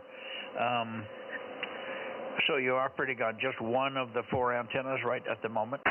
Yep, just running on that one single 10, that's it. What is it? Just running on one single 10-element beam. Oh, one single 10-element, yeah. You got a lot of flutter on you. Sometimes it's hard to tell. Okay. Sounds good. Well, it's doing fine down here. Signal strength-wise, it was just your flutter, and it caught you. When you said the single 10, I didn't know what it was, what that word was. Singleton. It's I was trying to sort out what you said. The single 10. Just one 10-element Yagi. Okay. It must be a Cushcraft or something, or what is that up there? Yeah, it's a Cushcraft. When I run all 4, I'm running for a total of 40 elements in the quad configuration normally for 40 elements. So we're just not running on just one of them at the present time. So we're definitely running kind of a QRP, as you would say. Okay. Very good. Well, I know they'll have it all up and running again in a little while. And you were very happy with the winch originally, but apparently the winch you had on there was just underpowered for the size of the tower and the size of the array. Was that it? No, that winch was handling it, but it was grunting quite a bit, and so I said, well, the winch on the smaller tower, the W51, it handled just fine, but the main tower is the Tristel CG454, which is equivalent to the Triax LM454, which is a pretty heavy tower, and so I said, well, I won't do it. I'm going to try to go to a bigger winch, so the bigger winch I got to come in will handle, I think it's 2,200, about 2,200 pounds, so that'll definitely handle it. Now, what's the rating of the winch? 2,200. 10,000. Oh, yeah, you got an overkill then, huh? No, negative. 2,200, 2,200. It's a 110-volt winch, but it'll handle up to 2,200 over. Oh, okay. Well, I thought you said the tower was 2,500. No, the winch, the tower, it's around about 900. It's the same equivalent to the Triax LM454, which is around 800 or 900 pounds. It's a pretty heavy tower. Yeah, okay. I got it now. Alrighty. Converted over to a 110-volt electric winch system on it, and we got a new winch, a little heavier, that's going to go on as well. So it's just kind of getting everything all taken care of. But we'll get there eventually. Anyway, say hello to the gang over there in Nevada for me, if you would. And Richard, hopefully he's back. Do you know that his foot's going any better? You have talked to him about his foot? Yeah, his foot's fine. I'll tell you in a second. What's the winch? Is it another Badlands winch or something else? Yeah, no, it's a different winch. The Badlands winch is handled his job quite well. It surprised me, but I got another one that's even a little bit bigger, so we'll see how it works out. Anyway, give hello to the gang over there for me, and say hello to Richard for me, and I'll get out of the way. WB6 ISO, Bozo 86, take care down there. Okay, yeah, well, Richard's fine. He's been able to get out to the shack for about a week and a half now. He has a tunnel from the house to the shack, and he couldn't get in the tunnel because it was he has to hunch over, and with his bad ankle he was on a crutch, and the crutch was taller than the tunnel. Over. Well, that would be a problem. Well, just tell him that I'm in the process of rebuilding the antennas, and we'll establish contact back with him once we get everything all completed. If you do that for me, we'd greatly appreciate it. Take care and have a pleasant evening, WB6 ISO. Got it. I will do that. Thank you, Dennis. 73s for now. Okay, who else do we have in the Sacramento area? KO6JD, KJ6KFB. KJ6KFB, KO6KD. Yeah, KO6KD776. Good evening. Yeah, is Darren in here? I don't know if he is or not. But I heard him say he had to leave early, and John was going to check him in. Well, I thought I heard his voice, and I went back to him, but I didn't get a repeat. But I thought he had him calling in when I was working Martinez there. Anyway, I don't know whether he's. You think he's here though, right? No, I thought he had to go. I was just eavesdropping to some guys on the FM chit chat, and he said that his arm was getting tugged and he had to leave, and asked if John would check him in. So that was the last I heard. Yeah, well, so he wants to be checked in, so I'm going to check him in. Very good. Thank you very much. And if you'll check me in, 776. Good evening to Dennis, and I'll throw it over to John if you're around.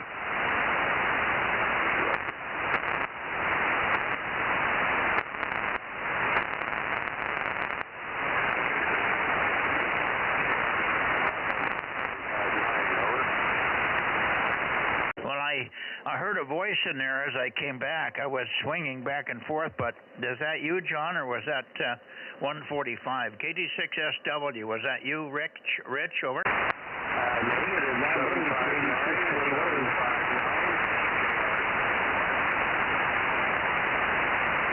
I think he can't turn the antenna or something. He's very, very, very weak, Bill. No, he's okay. Well, he's 759. That's John. He's trying to check in. John, you're able to rotate the antenna, aren't you? I'm fine, but Mike just went into nothing. You can barely hear him now. Okay, yeah, he's barely able to copy you, Mike. He just took a big fade on him. Yeah, well, Well, he's Q5, but he's just really, really weak. Way down from normal. Yeah, everything's working fine on his end. We just have weird band conditions. So if you can check in 759 and 756 and 776, and this is KO6KD. I'll get out of the way, Cindy. You got some guy on CW calling you. Okay. Now, the band was really good up until just a few minutes ago. I guess after the time change this weekend, we're going to be an hour earlier, so maybe we won't have to deal with this weak band conditions at the later part of the evening here. Anyway, John, we hear you. I'm sorry that we didn't do better. You said, according to what I heard from Bill, you did not hear me at all last night. We called and called and called and called, and I kept telling you, I don't know if you're watching the streaming, but I kept saying CW, not CW. Send your call and your grid. Call and grid only. Call and grid. Call and grid.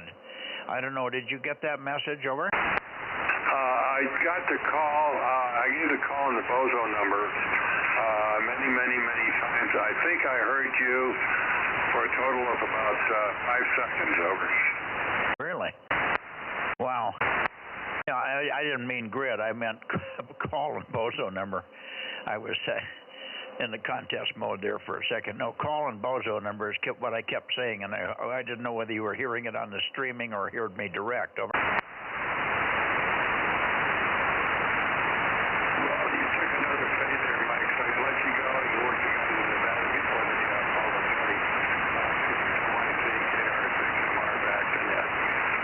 Okay. Well, hopefully it'll be better tomorrow night. It's terrible tonight. It was. Everybody else has been solid in here, and all of a sudden it's not very good going to the north here. It must be just conditions to the north. The Bay Area was pounding in here. What was that? Oh, 410, Mike. You sound good to me. You're loud here too, Russ. KW6T, K6MYC. Good evening. And good evening. Yeah, I don't tie the net up. I know it's getting on, probably it's after 9 o'clock. Probably should get over to Nevada. We'll get over there. Got Larry checked in anyway, but I'll hopefully I can connect with him, and Richard should be there as well. All righty. Thanks for being there. I wish it wasn't so short of time here. We did get long-winded here in a couple of areas of with people with difficulties that we had to talk through. Weather conditions notwithstanding, we had quite a few people that ran in some little weird, vicious weather cells this evening, and of course that always makes them for some extra comments. Anyway, let me see here. I'm torn toward Reading. Did I hear 145 in there? KD6SW, KD6SW, KD6 Sopping Wet. Are you there, Rich? K6MYC Bozo Net. Over. Oh, yeah. I'm here. You're up on a high spot there. KD6 shortwave ready. Number 145. Good evening. Yeah, good evening. KD6SW 145, K6MYC. Yeah, you're up on a peak. You're louder than the Sacramento guys. Well, that's always nice to be louder than somebody, you know. That's a plus. Yeah, okay. Well, we'll look for you tomorrow on 432 again. We will look for you tomorrow on 432. Let's see if I can hear Jerry before we lose the band here. KO6HS, K6MYC. Jerry?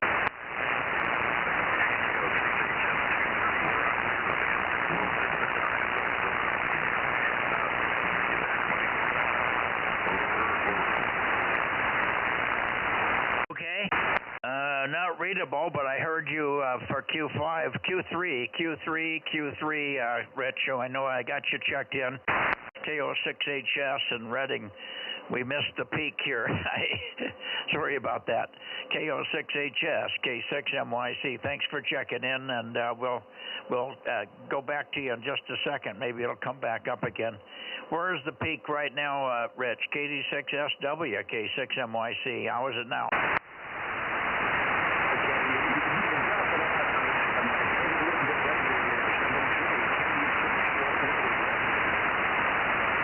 It's way down at the moment, way down, not readable. I'll come back I'll work the Nevada guys. I'll go to Nevada and then I'll come back. I'll come back and see if it's better when we come back. So stick around if you can there. KD6SW and KO6HS, stick around if you can. I'll come back from Nevada and try it again. Okay, Nevada, here we go.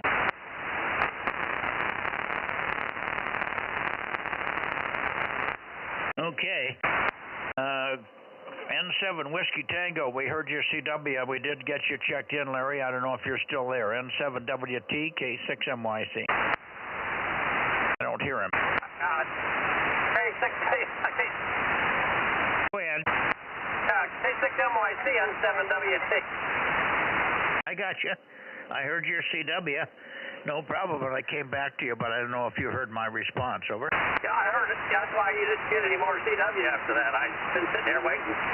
Just information and passing. Even with the solar flux down at 136, we had a good opening today into South America for a couple hours and worked 3 countries multiple times, Uruguay, Chile, and Argentina. And then later on, we had a couple hours of Mexico. So really weird for the low sunspots and having that break open like that. It's just a 6 meters hasn't done anything for quite a while. Over. Yeah, Roger. No, we heard about it, and WA6LIE in Monterey also worked the same stations, and so did KW6S. He had 15 or 16 contacts and 3 new countries for him. Chile, Uruguay, and Argentina were new, I guess, for him. So that was good. Quite an opening, but not very strong, all on FT8 and just a little bit above the noise from time to time. Over. Yeah, I had a second sideband and there was nothing there. By the way, a comment on the weekend DX contest. I booked 102 contacts, 72 different countries. Over. Oh, very good. On the ARRL contest was a good one. Yeah, I worked a couple of pages of guys on 40, just pouncing on Europeans one after the other, and I got a couple of pages, maybe 30 or 35 different stations, probably 30 countries. I just was looking for different countries, and then some Caribbean as well. I didn't go beyond that, just on for an hour or so, both nights, but mostly on Friday night. Very good. I'm glad you had fun. Sound like you had quite a good success there. Band was in great shape both Saturday and Friday. Over. Roger. Yeah, it wasn't too good Sunday morning, but it got better. One other item is the 1296. I'm having to work you, Mike, on the what would you call it? The streaming, and I worked. I worked because I can't. For some reason, I'm not hearing you on your voice on the radio. I'm hearing it on streaming, but I've just went ahead and in the blind. I went ahead and worked you on with CW there on 1296 the other night. Over. Well, I was hearing your CW fine, so maybe you've got something wrong with that receiver also. Over. I don't know. It's 1296, but we're having a lot of trouble with the conditions of QSP with you and here lately. All the stations here in my area are having the same problem. That we're just, sometimes you just QSP right into the noise. It just gets that bad. So I don't know if the radios, all the radios are dead, but I definitely the 9700 on 1296 shouldn't be dead yet. But anyway, I just couldn't hear anything coming out of you. But I was able to hear you on the streaming and went ahead and worked you that way. Anyway, you can go ahead and pick up Richard and Dale is also listening out there, but he doesn't have the antenna. K6MYC and 7WT. You're a little bit high in frequency, Larry, but okay. N7WT, K6MYC. No, I was running full 600. Full 600 watts at you, and if I'm hearing you and you're not hearing me, I got to believe that there's some problem. I don't have a VSWR problem where the amplifier would kick out. So I think most of that power is getting to the antenna. At least 300 watts of it is getting up there. It's a hard line. It's 1.25 inch hard line up for 90 feet on the tower. So and then some 7/8 running through the barn. A little bit of LMR 400 on each end, but that's it. So it's a pretty good feed line. Should be less than 3 dB. And I've got 0.3 of a dB noise figure with the preamp up there and listening with the preamp at the antenna. So I hear good, but I'm not getting any indication from other people. I'm getting the normal signal strength and the normal reports from most people, so I don't think there's any real problem with the power output. So maybe you've lost the front end of your transceiver or something there, over. Well, maybe so. All I know is I'm having trouble with it on all the bands. And it's not as well. Of course, 6 out on 6 meters, but 2 meters and 432 and 1296. Because of all the snow here we got here lately, I think that's part of the problem. We just lost the tropical path. Because you really just it'll be 591 minutes, and the next minute you're in the noise. Anyway, so that's what it was 1296. I just didn't ever catch the peak coming out of the out of the noise. Because I just it was there. And I don't know what's changed, but something happened. I think it's just band conditioning. Yeah, well, hopefully it's just band conditioning. Hopefully there's nothing wrong there. Gee, you should have heard us. And a lot of times I'll sit there when I don't hear you and I'm rag chewing in your direction. So if nothing else, you should just hear the rag chew, at least my side of it. Okay, let me get over to Richard. Richard, good evening. KD6BQ, I should say. K6MYC, good evening. I don't hear Richard. Well, Richard's having trouble hearing you too, Mike. I just want to tell you, Richard is having trouble hearing you too. N7WT. No, there's 1,500 and maybe a little bit more. 1,500 going your way, over. Yeah, right. Well, you're S9 at my house, but when you're like that here, Richard sometimes can't hear you, over. We hear you fine, Richard. KD6BQ, got your 249. Roger, Roger. Go to phone, go to phone.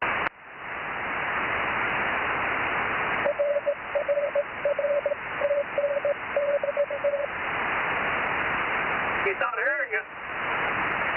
Well, I'm copying a CW. Fine. It's solid copy here. Yeah, K6NYC, KD6BQ, number 249.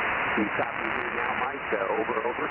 Yeah, copy you fine, Richard. I'm hearing you fine. Your CW is strong and your voice is strong, over.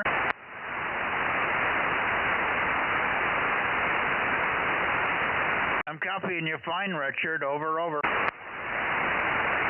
I'm having a rough time copying you tonight for some reason. Sorry about that, Mike. So we're having a hard time copying you tonight, so I'm not sure what the issue is, but my noise floor is up about 5 dB, but that shouldn't kill it.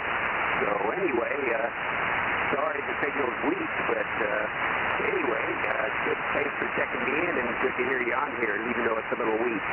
K6MYC, KD6BQ, number 249, Delta Mexico 09er, over. Yeah, are you watching the stream? Roger. That's how I'm filling in when I don't hear you. Well, you can see how well I'm hearing you. You're coming in fine, over. It's conditioned, Mike. Yeah, it kind of surprises me how well you picked me up, although you got a good low noise floor, it looks like. That may be why, over. Yeah, it must be, because I've got no noise here, and you're absolutely Q5 copy. The only time I have difficulty is when it gets real bad flutter, but it's not a signal strength issue. It's just a path distortion problem. If I miss a word or two, it's because of path distortion, not signal strength. Anyway, I wanted to tell you that Dennis is getting all his pieces back together, and he's looking forward to be back on the air. He's replacing the winch on the tower.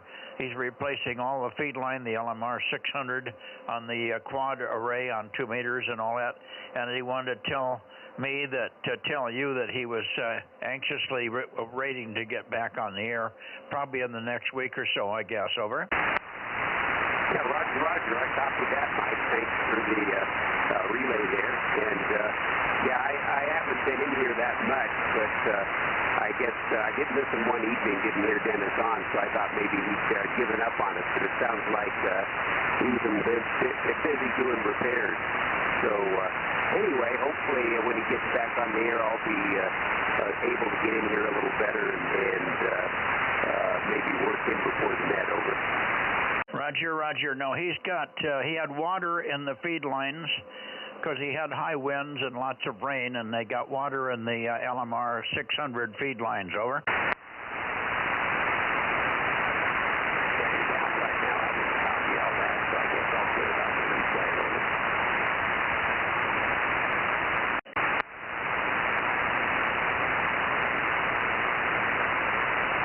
Okay, I know that you didn't copy that.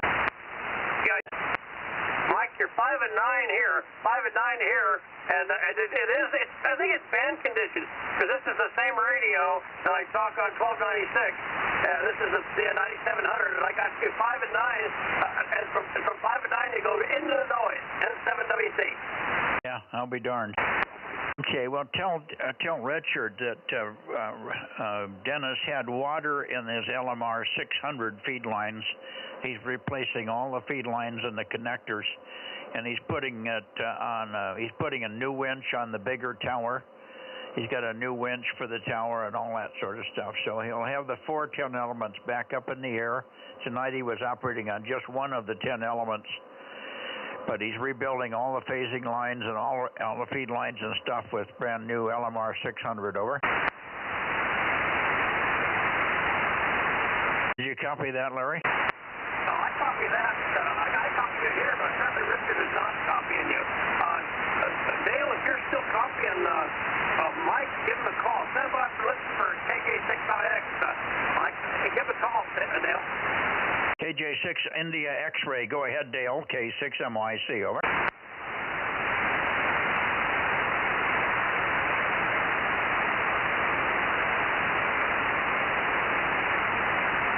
I don't know his Bozo number, Rob. The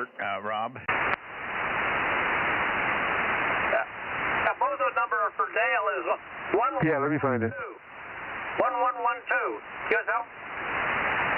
QSL 1112. I can tell he's in there, but he's so weak I cannot get any readability. No readability, but I can detect him in there. Over. Okay. Anyway, the band's down again, but it's really, the band's been all over the place tonight, Mike. You've gone from S9, where you've been holding up pretty good for me. At times, you go right into the noise. So I don't think it's the radio, because this is the same radio that I talked to you on 1296 with. And it's the receiver on this right tonight. You're 5 and 9 most of the time, but sometimes there are times you went 5 and 9 and right into the noise. Over. Yeah, no, I think it's partly that, partly conditions. It should be better next week because we'll be an hour earlier, and maybe the conditions will be more stable an hour earlier. I think we're getting into the nighttime conditions here, and it seems like everything was fine until we went north to Sacramento and you guys. Over. Roger, right now you sound like you're gargling water. You're S8, but still gargling water. That's how the band's really flaky. Over. Yeah, you're underwater most of the time, Larry. Here, you always got that warble on you. Over. Anyway, that's what happens when you're real strong. You're in the clear. When your signal starts dropping down, then it sounds like you're gargling water. Anyway, I don't want to hold it here. I'll let you go. I'll say 73, and I can't figure out how this 6-meter band works, but it sure is lovely when it does open. N7WC. Yeah, well, it was sort of open. I think that was transequatorial today on 6 meters. I got the antenna over at 11 or 12 degrees off of you, but the flutter went away, but the signals is dispersed.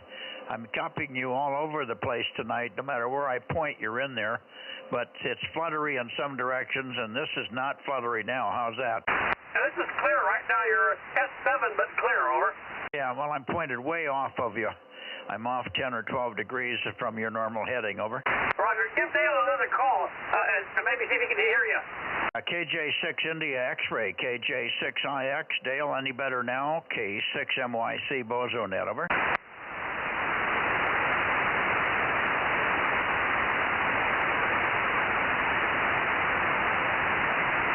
guess he just can't hear you. He had you earlier, but I don't hear him now, Mike.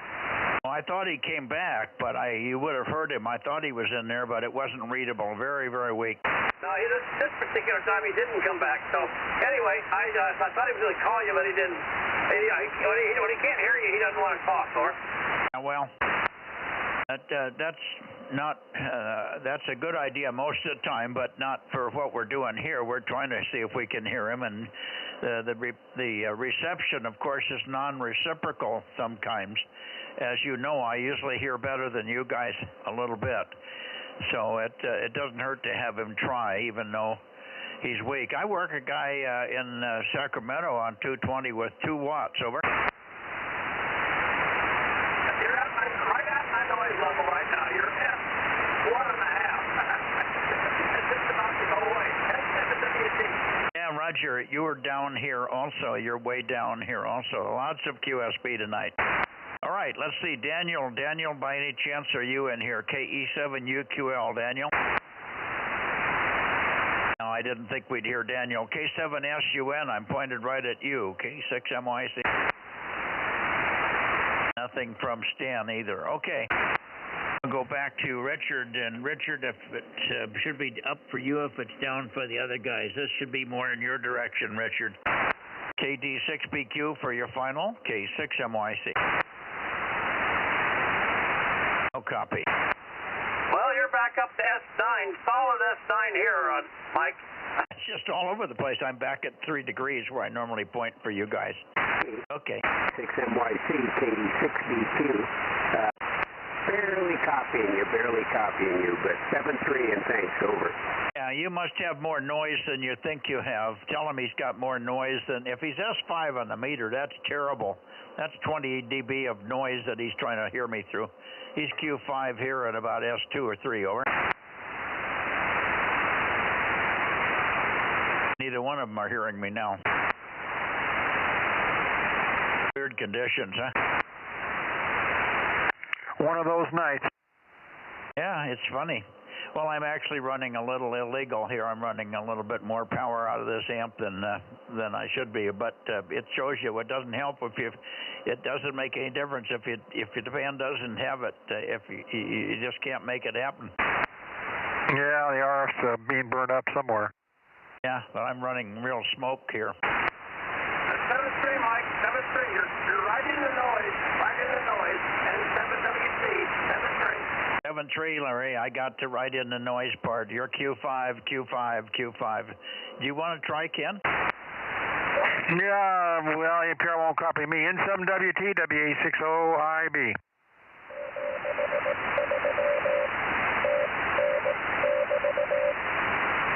Dit. 7-3, Richard. 7-3, Richard. Dit.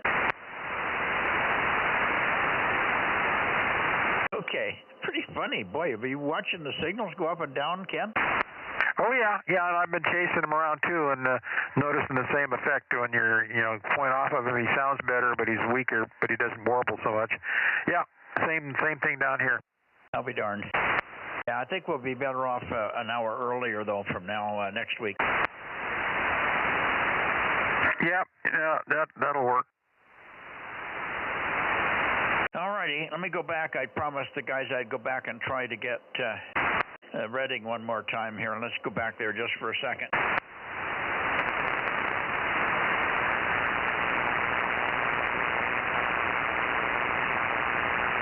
Okay, back to Reading.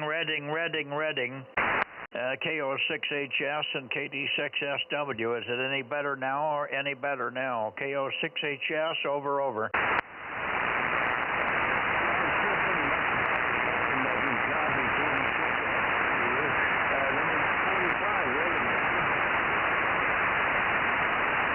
Yeah, it's really poor. You're way down from normal, Rich. Way down from normal. 73, I got you, but you're about readability 3.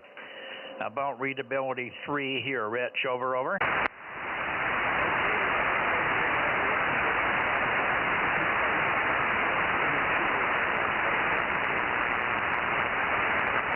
Yeah, no, they hear us pretty good. See, he always hears me, comes back, and he can be so weak I can't even read him, and that's where he is right now, and he came right back. So he hears me.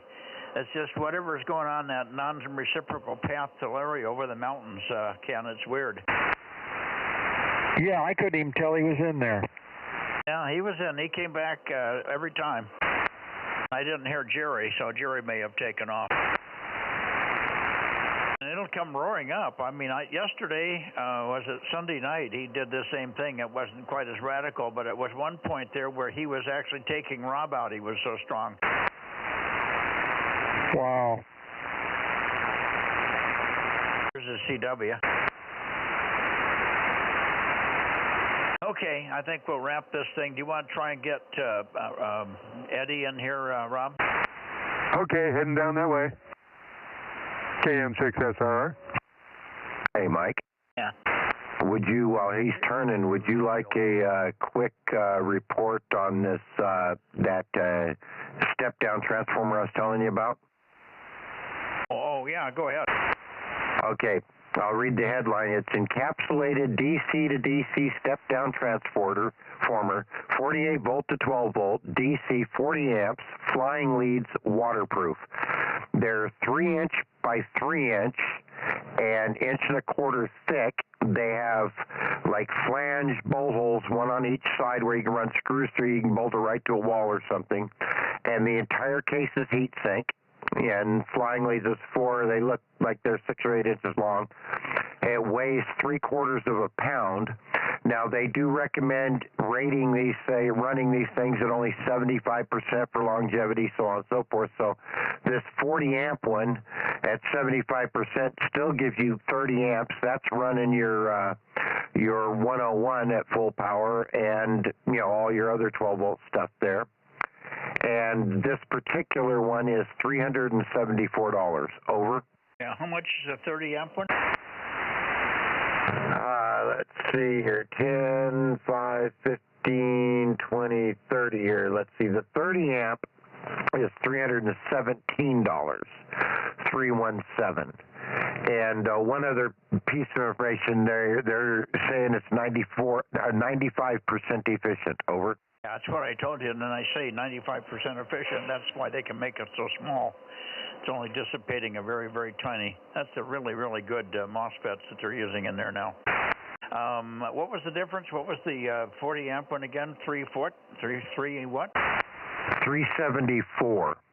So about $60 more, huh? Probably should get the 40 amp one. I probably don't need it. See, the FTDX101 hardly ever runs anywhere near full power.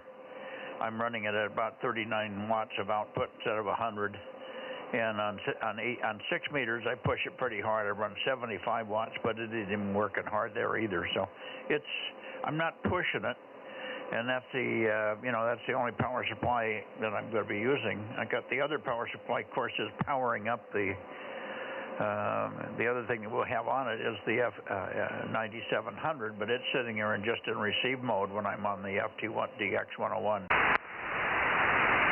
Yeah, roger that. And I took all that into consideration that, between having both rigs running at any given time and, whatever else, I can't think of whatever else 12 volt stuff you might have there.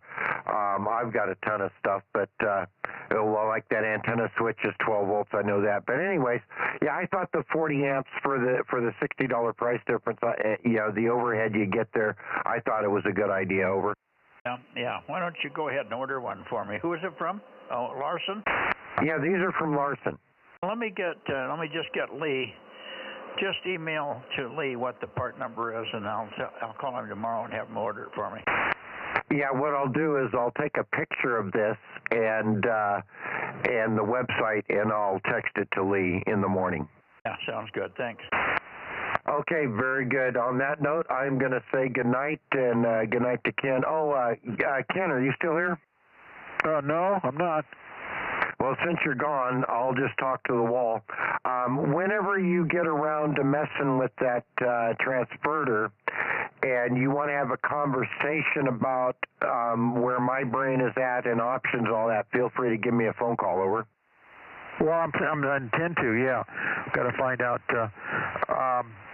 I haven't really looked at it. It looks to me, well, from what Jim was saying, the IF is 2 meters. So I was surprised. I thought it was going to be 10. It'd be better though. Well, yeah, if it's 2 meters, then that takes away the option of the 10 meters, but it also means I don't have to, go look for a 10-meter radio. So that's even better if it's 2 meters. So let me tell you what I got real quick. I've got my 2-meter radio right now is either 1 watt or 10 watts. It doesn't make any more than that.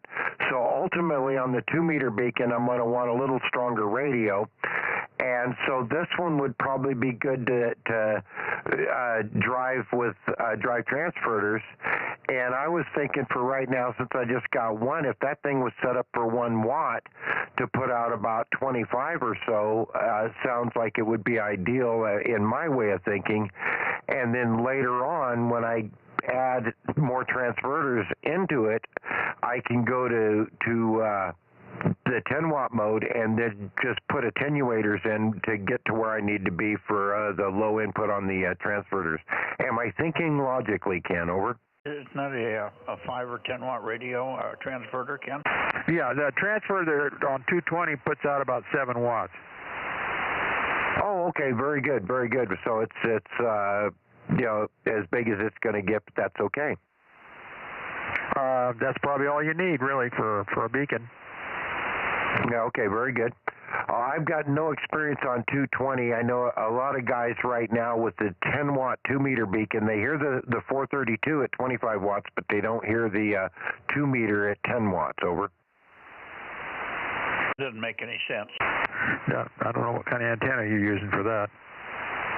It's a beater without the ground plane on it, so it's just basically a round, egg beater. Egg beater on 2 and on 432, so identical antennas, Ken. Yeah, okay. Well, interesting. Yeah, I think that's just a anomaly with local noise that the guys don't hear on 2 meters as well as they think they do. The problem we have with the transverter is right now, what are you doing on? Is it a separate 432 radio right now, Ken? I mean, Frank? Yeah, that is the 847 is what's running 432 right now. Okay, well, I'm just thinking about how to get to 275. If the IF in that radio, Ken, is 144 equals 222, then it would be perfect. But if it's like mine and the IF is 146, then it's not going to be good. What Frank wants to do is run 2 meters, 144, 275, and then have it transfer to 222, 275. So if he's on 275, it's going to come out right if he's got a 144.000 IF. Over. Right, yeah, I don't know what it is. I was just assuming it was going to be a 10-meter IF, but I saw an email that said it was 2 meters, so I don't know whether it's high, low, high, middle, or low on 2 meters. So I'll figure it out. I haven't had time to get into it yet, so when I get into it, I'll figure out what got it for a crystal, and we'll figure it out. Well, that's okay. Did Jim leave his phone number when he sent the thing? Was it on the paperwork? I don't know. We've just emailed back and forth a couple times. Okay. Well, if you've got his email, just ask him what the IF is. He'll know. He knows his stuff. He knew what it was very, very cleanly. Ask him if it's a 144 to 222 even transverter. And that would be perfect, because then Frank can use the 2-meter radio on 275, and it'll come out on 222, 275. Right. Yeah. Okay. I'll let you guys know what it is when I get to it there. I'm running up against a couple other issues, so going on around here. So we'll carve out the time as best I can. Anyway, we'll see you guys. If not tomorrow night, I'll see you Friday night. I'll try and get out here tomorrow night. It's difficult. It's different nights. I've got a lot of things going on. So we'll, if I don't see you, hey, Frank, are you coming down for the meeting Friday? I'm not going to be able to make it, so sorry about that. And as far as the working on that transverter, yeah, Ken, that's whenever you get some extra time. There's no rush on my part. I'll find out. I'll talk to Jim on 4:32 tomorrow night, and I'll ask him what the IF is. So we'll get that to you by Friday. It's not important. It's just be good to know. One less thing we don't have to do if it's got exactly a 144 to 222 a shift. I was assuming that was for Frank. Okay, we'll see you guys later. I'm going to run on and get inside and get the evening's activity started. I got a bunch of stuff I got to do right in the middle of taxes too, so always something going on. WA60IB. Oh yeah, taxes. Gee. Okay, good luck. I'm going to need it. All right, see ya, Ken. Thanks for being here for the whole evening, except for 10 meters. I was there too.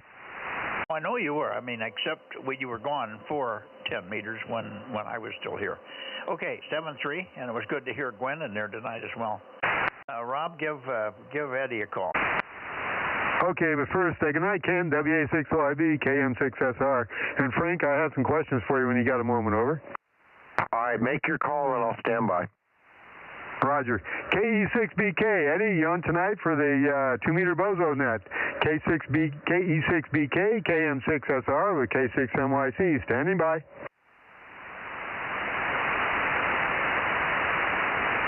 I'm pointed down that way also. I don't hear him. Did you ever get a response back when you made a call to KB6RQU? No, I haven't got a response from him in a long time.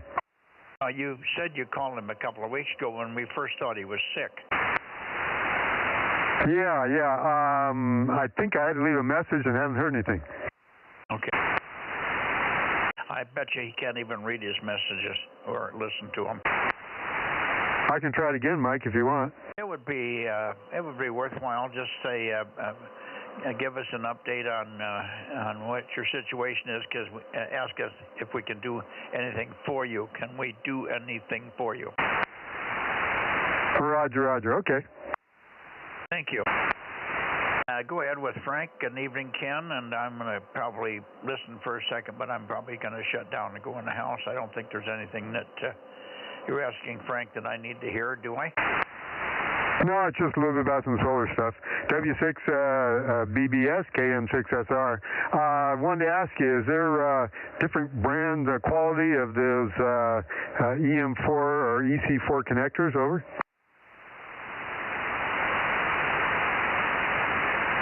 Well, yeah, I'm sure there are. I have not... Excuse me. I ran across one set that was a little bit weird compared to the other ones, the way they clipped together, and I kind of didn't care for them. But I'm just buying stuff. I've got a bunch of them from Rich Solar, which is the same people you got the inverter from. But I just been finding the deals on eBay. Like I needed a crimp tool for that stuff, and so I went on there and found a kit that had a crimp tool in it. That crimp tool in its bag had a bunch of them, and so far they've all been pretty decent. I haven't had any problems with any of them, and I'm not buying top end stuff on that. I'm buying what I can find cheap, over. Okay, yeah, I saw on Amazon a little kit that had the crimp tool, which I'd like to get, and I think it had 10 or 12 sets of the connectors. So I didn't know whether that was okay to buy or not. I forget the brand there, but I don't know, any of them from one to the next, over. Yeah, roger that. I already shut the computer down, but I can dig up for you the brand that I bought, and that's where I got it. Was off of Amazon, I'm pretty sure.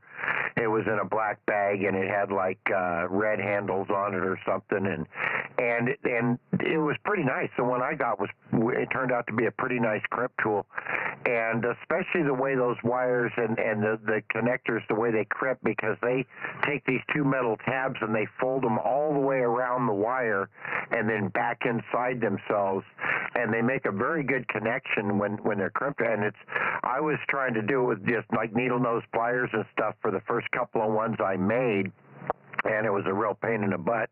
And that crimp tool that I got there, I don't know, I want to say I paid like $40 or something for a kit, $46 or something. The bag, the tool in it, and a couple of that blue tool I gave you for for unplugging the leads and whatnot. There's a couple of those in it, and it was real nice, Rob. Over. Well, I knew I was doing something wrong. That's where the pain in the butt comes from. Sounds like it's the same one. If you got it from Amazon and yours had a bunch of little parts in it, and his, the one he's looking at, has got a little bunch of parts in it, probably the same one. Yeah, it sounds like it. And yeah, it was about, I don't know, $36, $39, something like that there, over. Yeah, that's probably the same thing. Yeah, and I'll look tomorrow and just send you a text or something with the brand name on mine, and I was pretty pleased with it. And I've done quite a bit. In fact, I did Mikey's down there. I did Mike's with temporary wire. All I had was we had like a 1,000-foot roll of number 12 that had been laying around forever. And so I ran double runs of that and put 2 wires in each of those connectors and then crimped it. And it all worked out pretty well. Okay, that's good. Yeah, I'm looking it up right now, see if I can get the name for you, but I probably won't be fast enough, over. Well, for me to remember it, I got to turn the computer back on. And since I was shutting down for the night, I'll just look it up tomorrow. Unless you want to order it tonight, I will go turn it back on, and it'll take a couple minutes and look it up. No, don't do it tonight. I don't need it in that big a hurry. I just thought while I had your attention here, I'd go ahead and see what it is. Yeah, if you think you got my attention, oh my God. Yeah, okay. And if there was some reason that you needed to use one in a hurry, you just come up here and grab mine, and you'd be golden. Okay, yeah, I know. I like to get stuff where I don't have to borrow other people's things, and I can use it instantly when I'm in the middle of doing something there. So I can't find those little O-ring seals anywhere on Amazon or at the Signature Solar. So I'll probably go down to my brother's place where he's got all kinds of O-rings. They look like the little orange or red ones are probably silicone. Thing is, they look like they're a little thinner wall than the standard O-ring sizes, over. Yeah. And, on those you're talking about those old connectors, old panel, I would just plug them in, and if you're worried about them, tape them up a little bit and not worry. I mean, those things have been laying out on the ground. Mine are just laying on the ground. You saw how my array is, and everything's just plugged together, pouring rain, running on, and everything else, and I haven't had any water get into any of them or anything. They're pretty good about keeping the water out. Yeah, I just wanted to start out, if I get some new seals on them, then I know I don't have to worry about it. I'm also blowing them out and cleaning them out there because they've just been sitting out in the weather and getting dirt and stuff in them. I'm looking at that crimp kit right now, and it's $29.99, and the crimp tool has got red handles with little bits of blue on the edge of the handles there, and it comes with, let's see, how many of those, 12 pairs of the connectors there, over.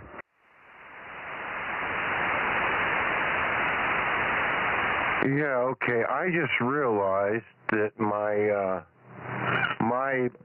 bag for my crimp tool is right here. I'll be back in 1 minute, Rob. I'm going to run over. I think my tool is laying right over here. And I'll be back in a minute and go grab the crimp tool itself and see what's on it, over. I'm clear, Rob. I'll see you guys in the morning, or I'll talk to you tomorrow night. I mean, KM6SR and WB6BBS, K6